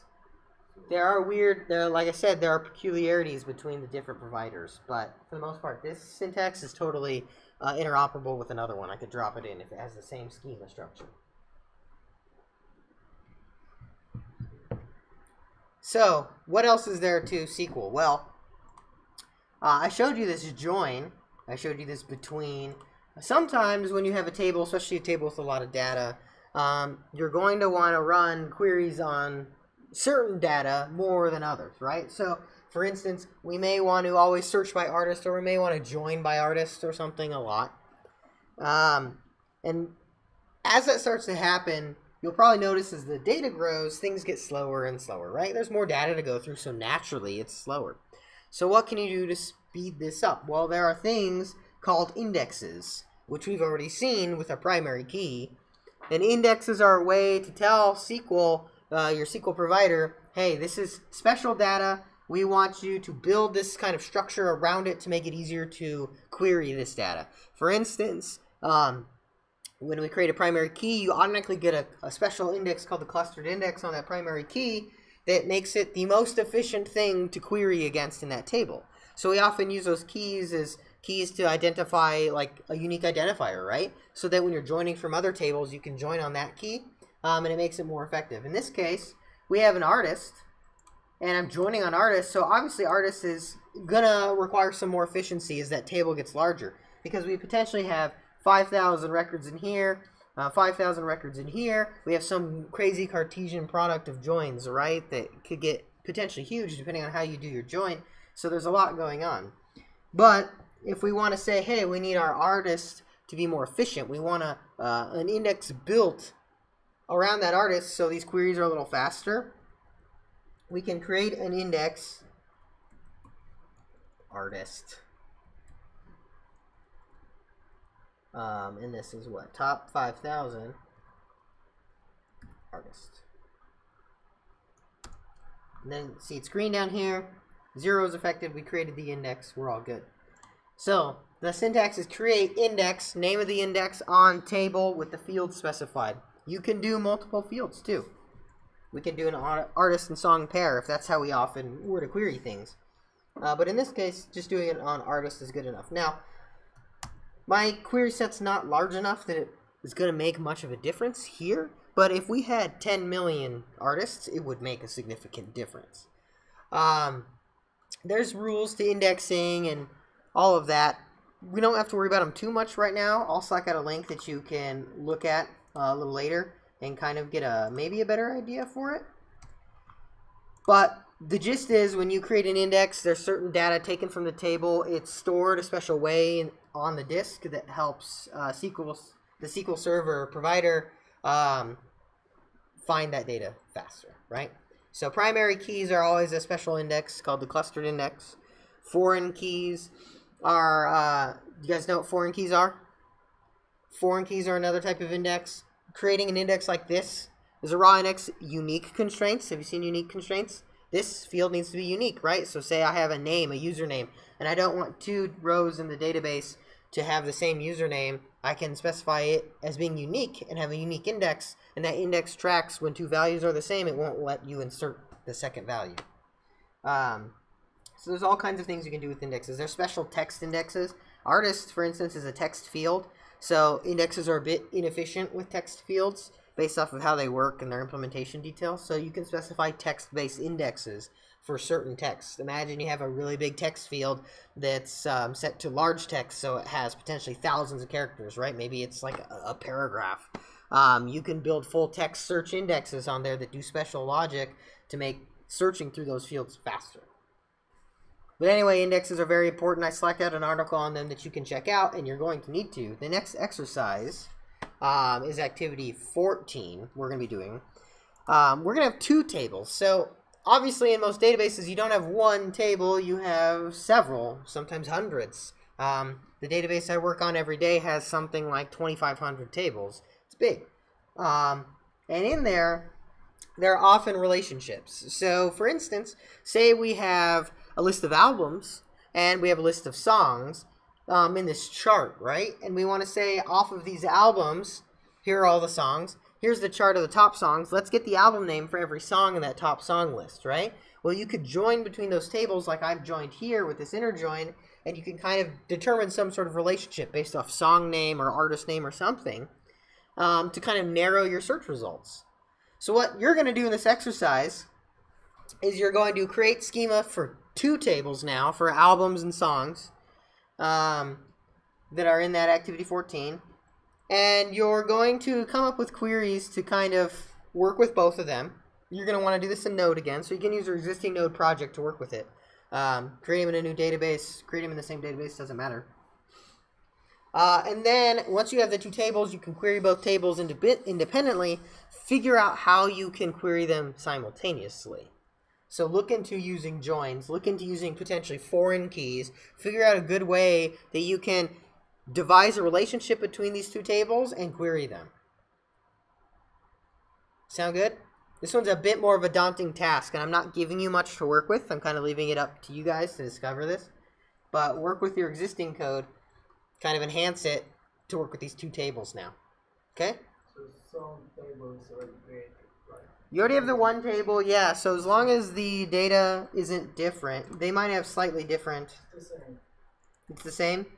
It's the top songs, yeah. So now there's the top albums. You're going to add a table for that. So the same process, right? Create a new schema, import to that schema from that CSV, and then write some queries against both, and then try to join them. Join them in holy matrimony as one. Anyway, we'll work on that effectively till the end of class. We'll go over some potential joins we could do, and yeah. This is 14.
I just select out these queries to you if you want to pull them down and play with them, by all means.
think it makes good. If you got these extra ones, you can want them in here. Or do you want to do it?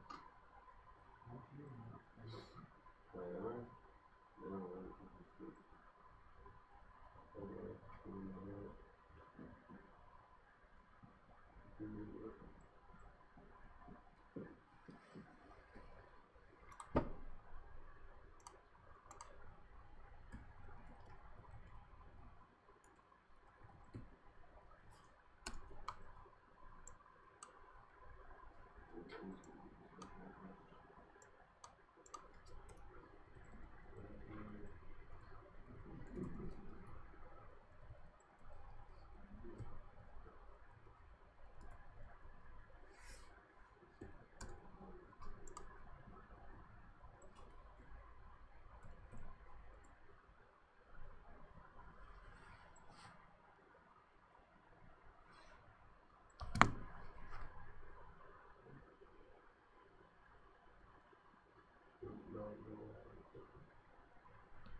Why would I have to leave this? It's very dumb.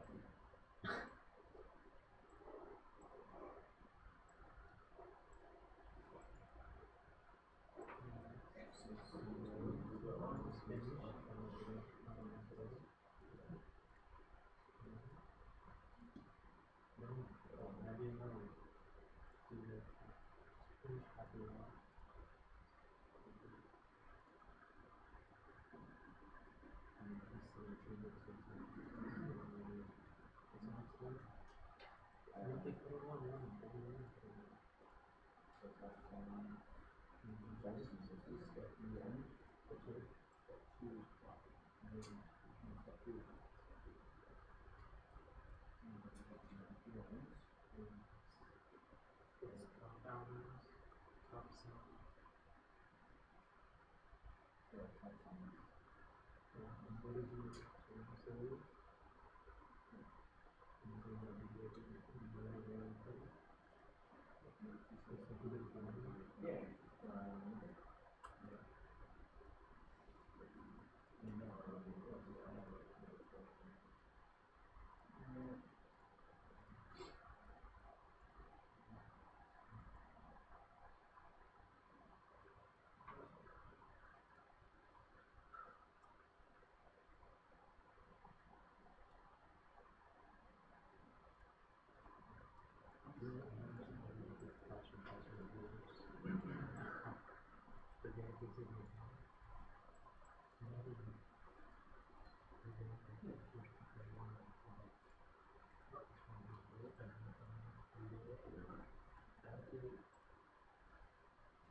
He's so crushed.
Like letter dot. Those are aliases for the table. So if you look in the from statement, you'll see like something and then a letter after it. Oh, okay. That's alias. So you can be like alias dot the column name, and when you use the same table multiple times in the same query, you have to do that because it can't distinguish from another way. So it's a good practice to always alias your queries.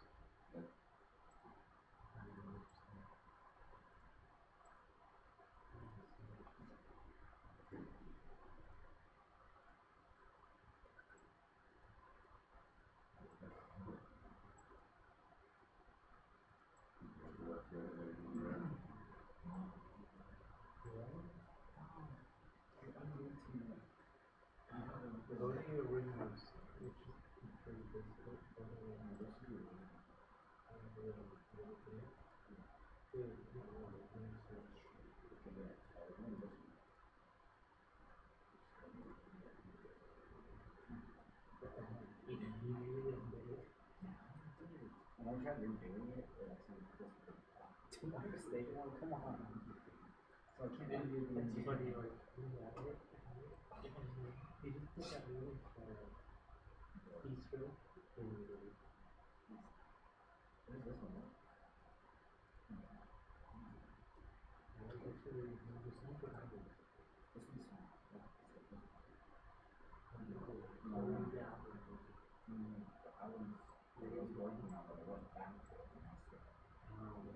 whichever one. I want this one. This is the song.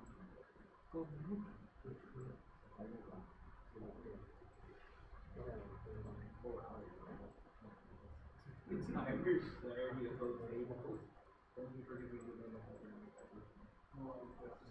there's those possibilities. 16 days, right? Like 7. I won, like, moving around. It's still not fast enough. And it's one of those games this time. I didn't really want anything like computer or Did it work? no. We did the exact same thing. I think it could more with the Switch team shipping for him.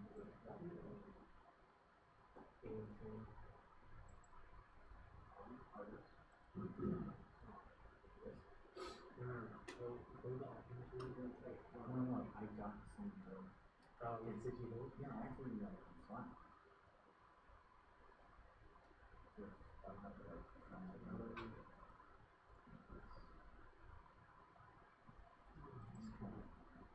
You see that?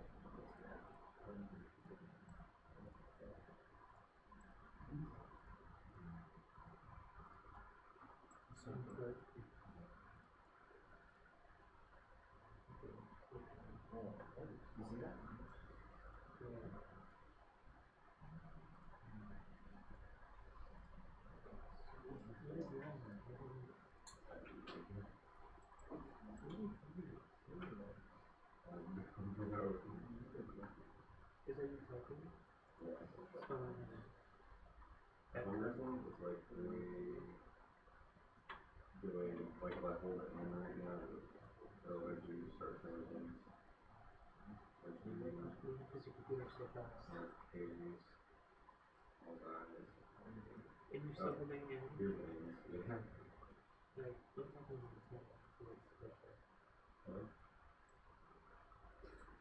See how long it takes to get up to this, it's not even moving. Yeah, it's going downhill.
Yeah, that's true. Is there some kind of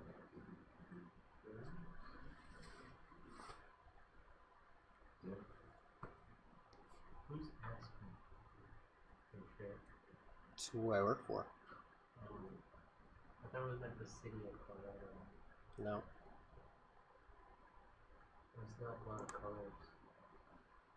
Well, they had a conference, so this blue is their conference color. They're just black, white, and green.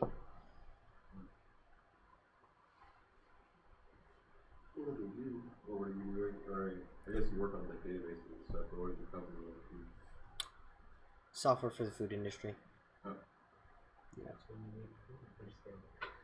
No chips. I don't make any food now. Be nice. It's just like this for them.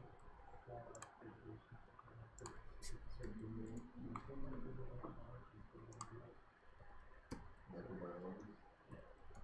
So what they do is the right thing to do is they need to buy this customer from them. Oh.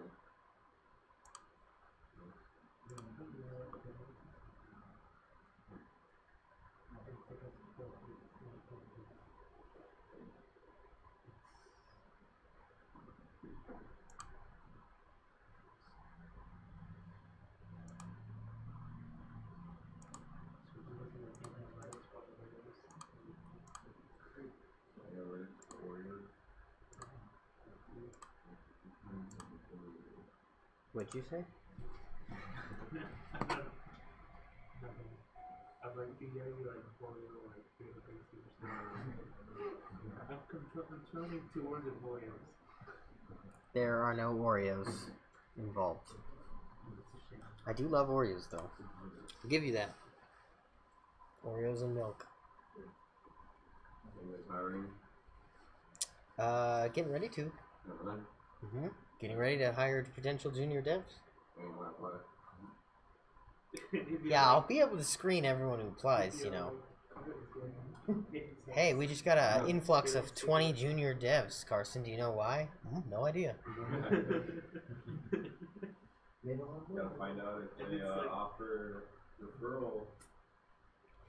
Unfortunately, they don't. And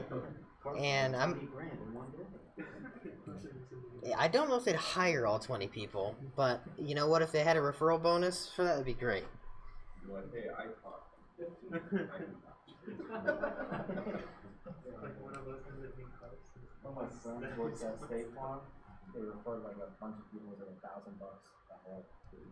And it's not like they have to be there for 90 days or whatever. It's just as soon as they get hired, Once yeah. they get on, so, Oh man, I wish they had a referral easiest program. $8,000 ever. I think I'm far enough up the food chain though they'd waive it anyway and be like, it's your job to get people hired. So, oh. Yeah, yeah. That's your job though. Oh, okay.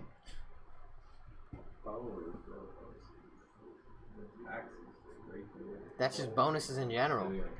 They do bonuses every now and then, and you get one, and it's like, oh, here's, you know, like a $2,000 bonus, and you get like $1,000, and you're like, Yeah, what? that's exactly what it is. My company offers- Bonuses should be covered by, like, the company should cover the tax and bonus. So, like, you're getting $2,500 for it. My company offers Sad. 2,000 bonus, and I did it one time. And only got like $9,000. They should just spell you 1,000, so you're not like Yeah, exactly. 50%. Like you advertised $2,500 referral, and I got a third of that. You're over here working hard. And I had to wait 6 months too. Like the Negotiate that. If you ever go to work for somewhere that has a signing bonus, negotiate that into the signing bonus. Say, I want $5,000 post-tax. Mine doesn't actually show up. See if they go for it. My buddy did it. It worked for him. If he has the balls to do it, sometimes it works. Yeah, I mean, like how many times is he gonna refer somebody? You know? Just a referral meeting. Pretty rare. It's a custom. Does your job know that you're also teaching? Yes. Do they like that? Yeah, they don't care. It's only beneficial. Yeah, that's what I'm saying, like this, but it's even better. It's like, it's hard doing it, but it's even harder teaching it. It certainly can be. It certainly can be, no.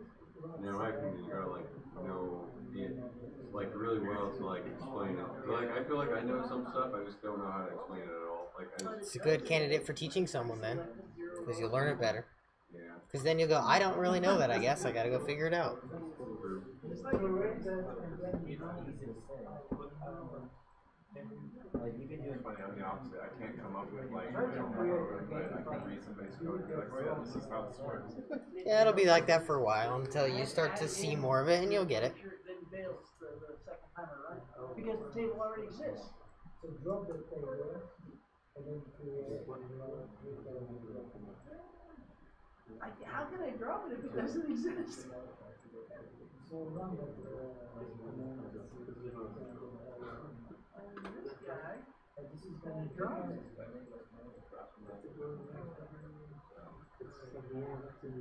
Can't do it. They don't know what to do. And now delete that.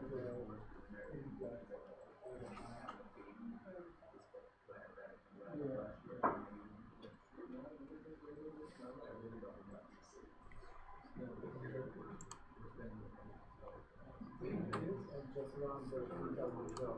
So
One thing I know is that like anti-piracy software development, so like the last Godzilla movie that came out, like his company was basically like making sure that no one can pirate the movie online before it came out. It's already overseas. Yeah. So it's Yeah, pretty much. That gets transported. That's all digital now. All movie releases are digital, so once they extract that, the computers that's like blame the Russians. The Russians Easy. I was watching even before it was released movies digital, just so I don't understand how you can watch movies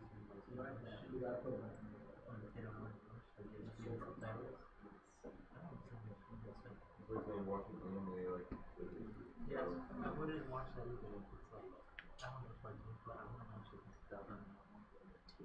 Sounds like you're so weird. I read everything, so probably Yeah, come on, man. Because sometimes like people either don't speak and pay attention, like to. Especially like when the rating, like how much Soviet movies are much are better than like white movies. Like I'm not watching it sometimes. so much work. I feel like you're missing so much. I feel like you're missing more from this. Maybe I'm more slowly. I press the pause. Every new thing I press pause and I read it. I press play. The movie takes like once as long. Like a 1 hour movie takes 3 hours. I turn easily fooled by that. I'm sure the best person is not talking about it. You can have to subtitle by that. I was watching that movie or whatever last night. It's pretty weird. That's not the first one. I don't really want to like. Who's still working? Is this? Do you guys want to go over any stuff now? Do you want to wait another 10 minutes? What do you guys kind of want to do? And is there anyone who wants to wait? Alright.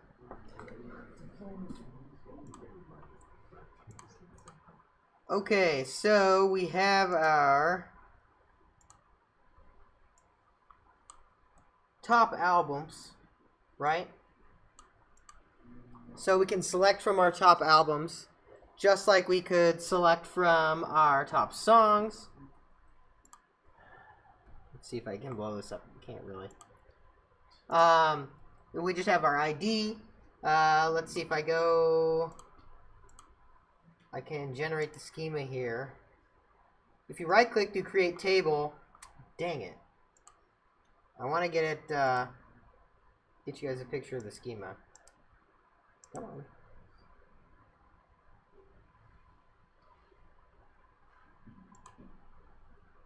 Okay, here we go. So here's an example of the schema I created. Now this is a very pedantic version of the schema as created by MySQL. So if you were super pedantic about all of your syntax, right? You capitalize all the keywords. Obviously this select does not go there. You capitalize all the keywords, you put backticks around all the column names, you specify display sizes for all your integers, you give it the engine, you give it all your indexes. Anyway, this is kind of what it could look like, right?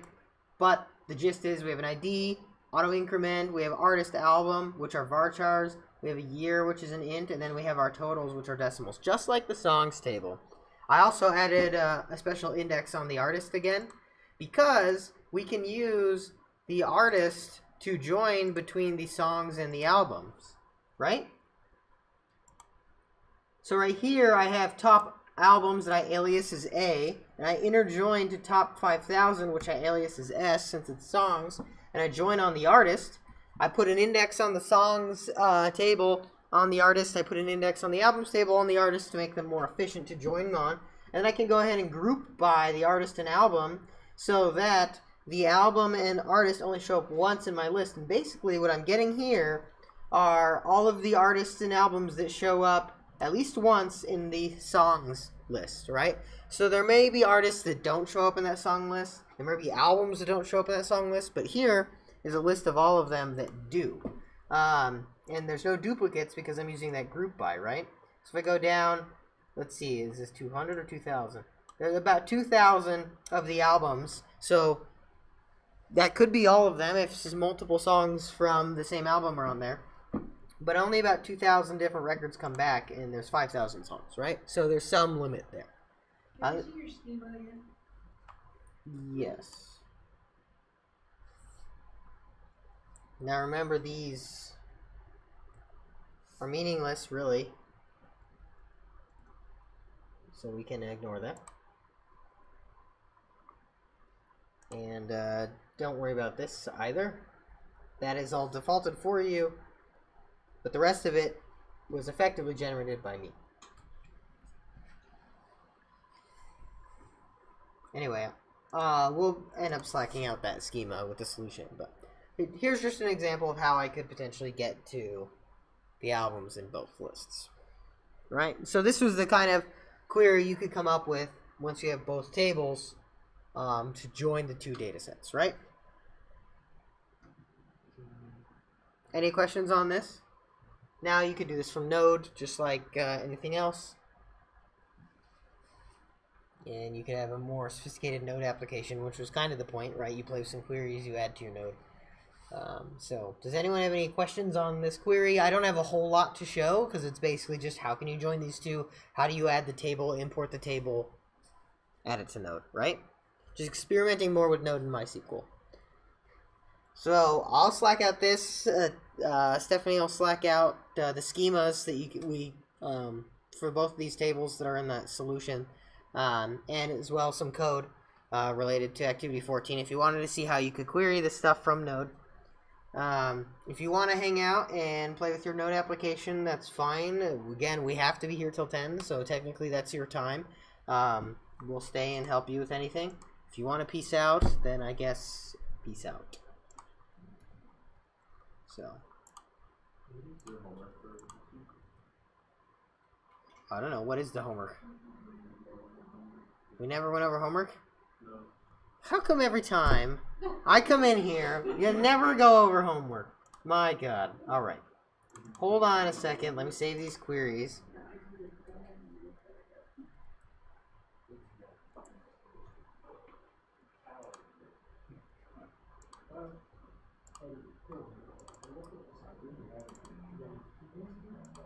Let me pull that up.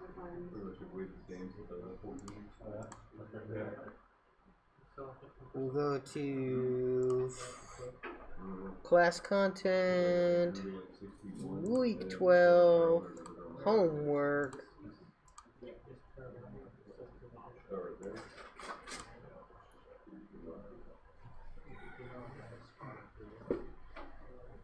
Okay, we'll Slack these out, or they're in the repo, so you can always go to the repo to find the instructions.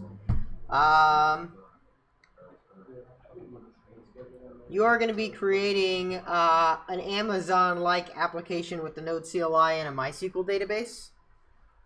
We probably aren't going to have access to your database, so we're going to need just your code. No, it's going to be real code. And you're going to have screenshots of it working, I think. A screenshot or video of the flow through your application to show that you had data that was coming back, stuff like that. But there's a couple of challenges. There's a customer view.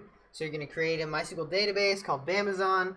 You're going to create a table called products. You're going to create some information about the products. You're going to populate the database. You're going to create a Node application called Bamazon Customer that allows you to display all the items available for sale.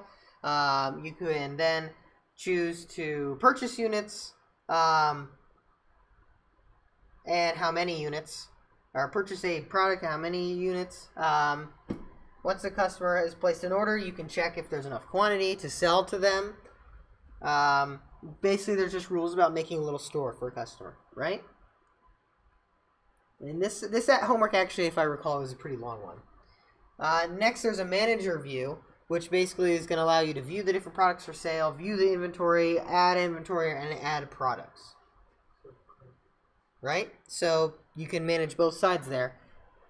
Then there is a third level, the supervisor view, which you can create in departments.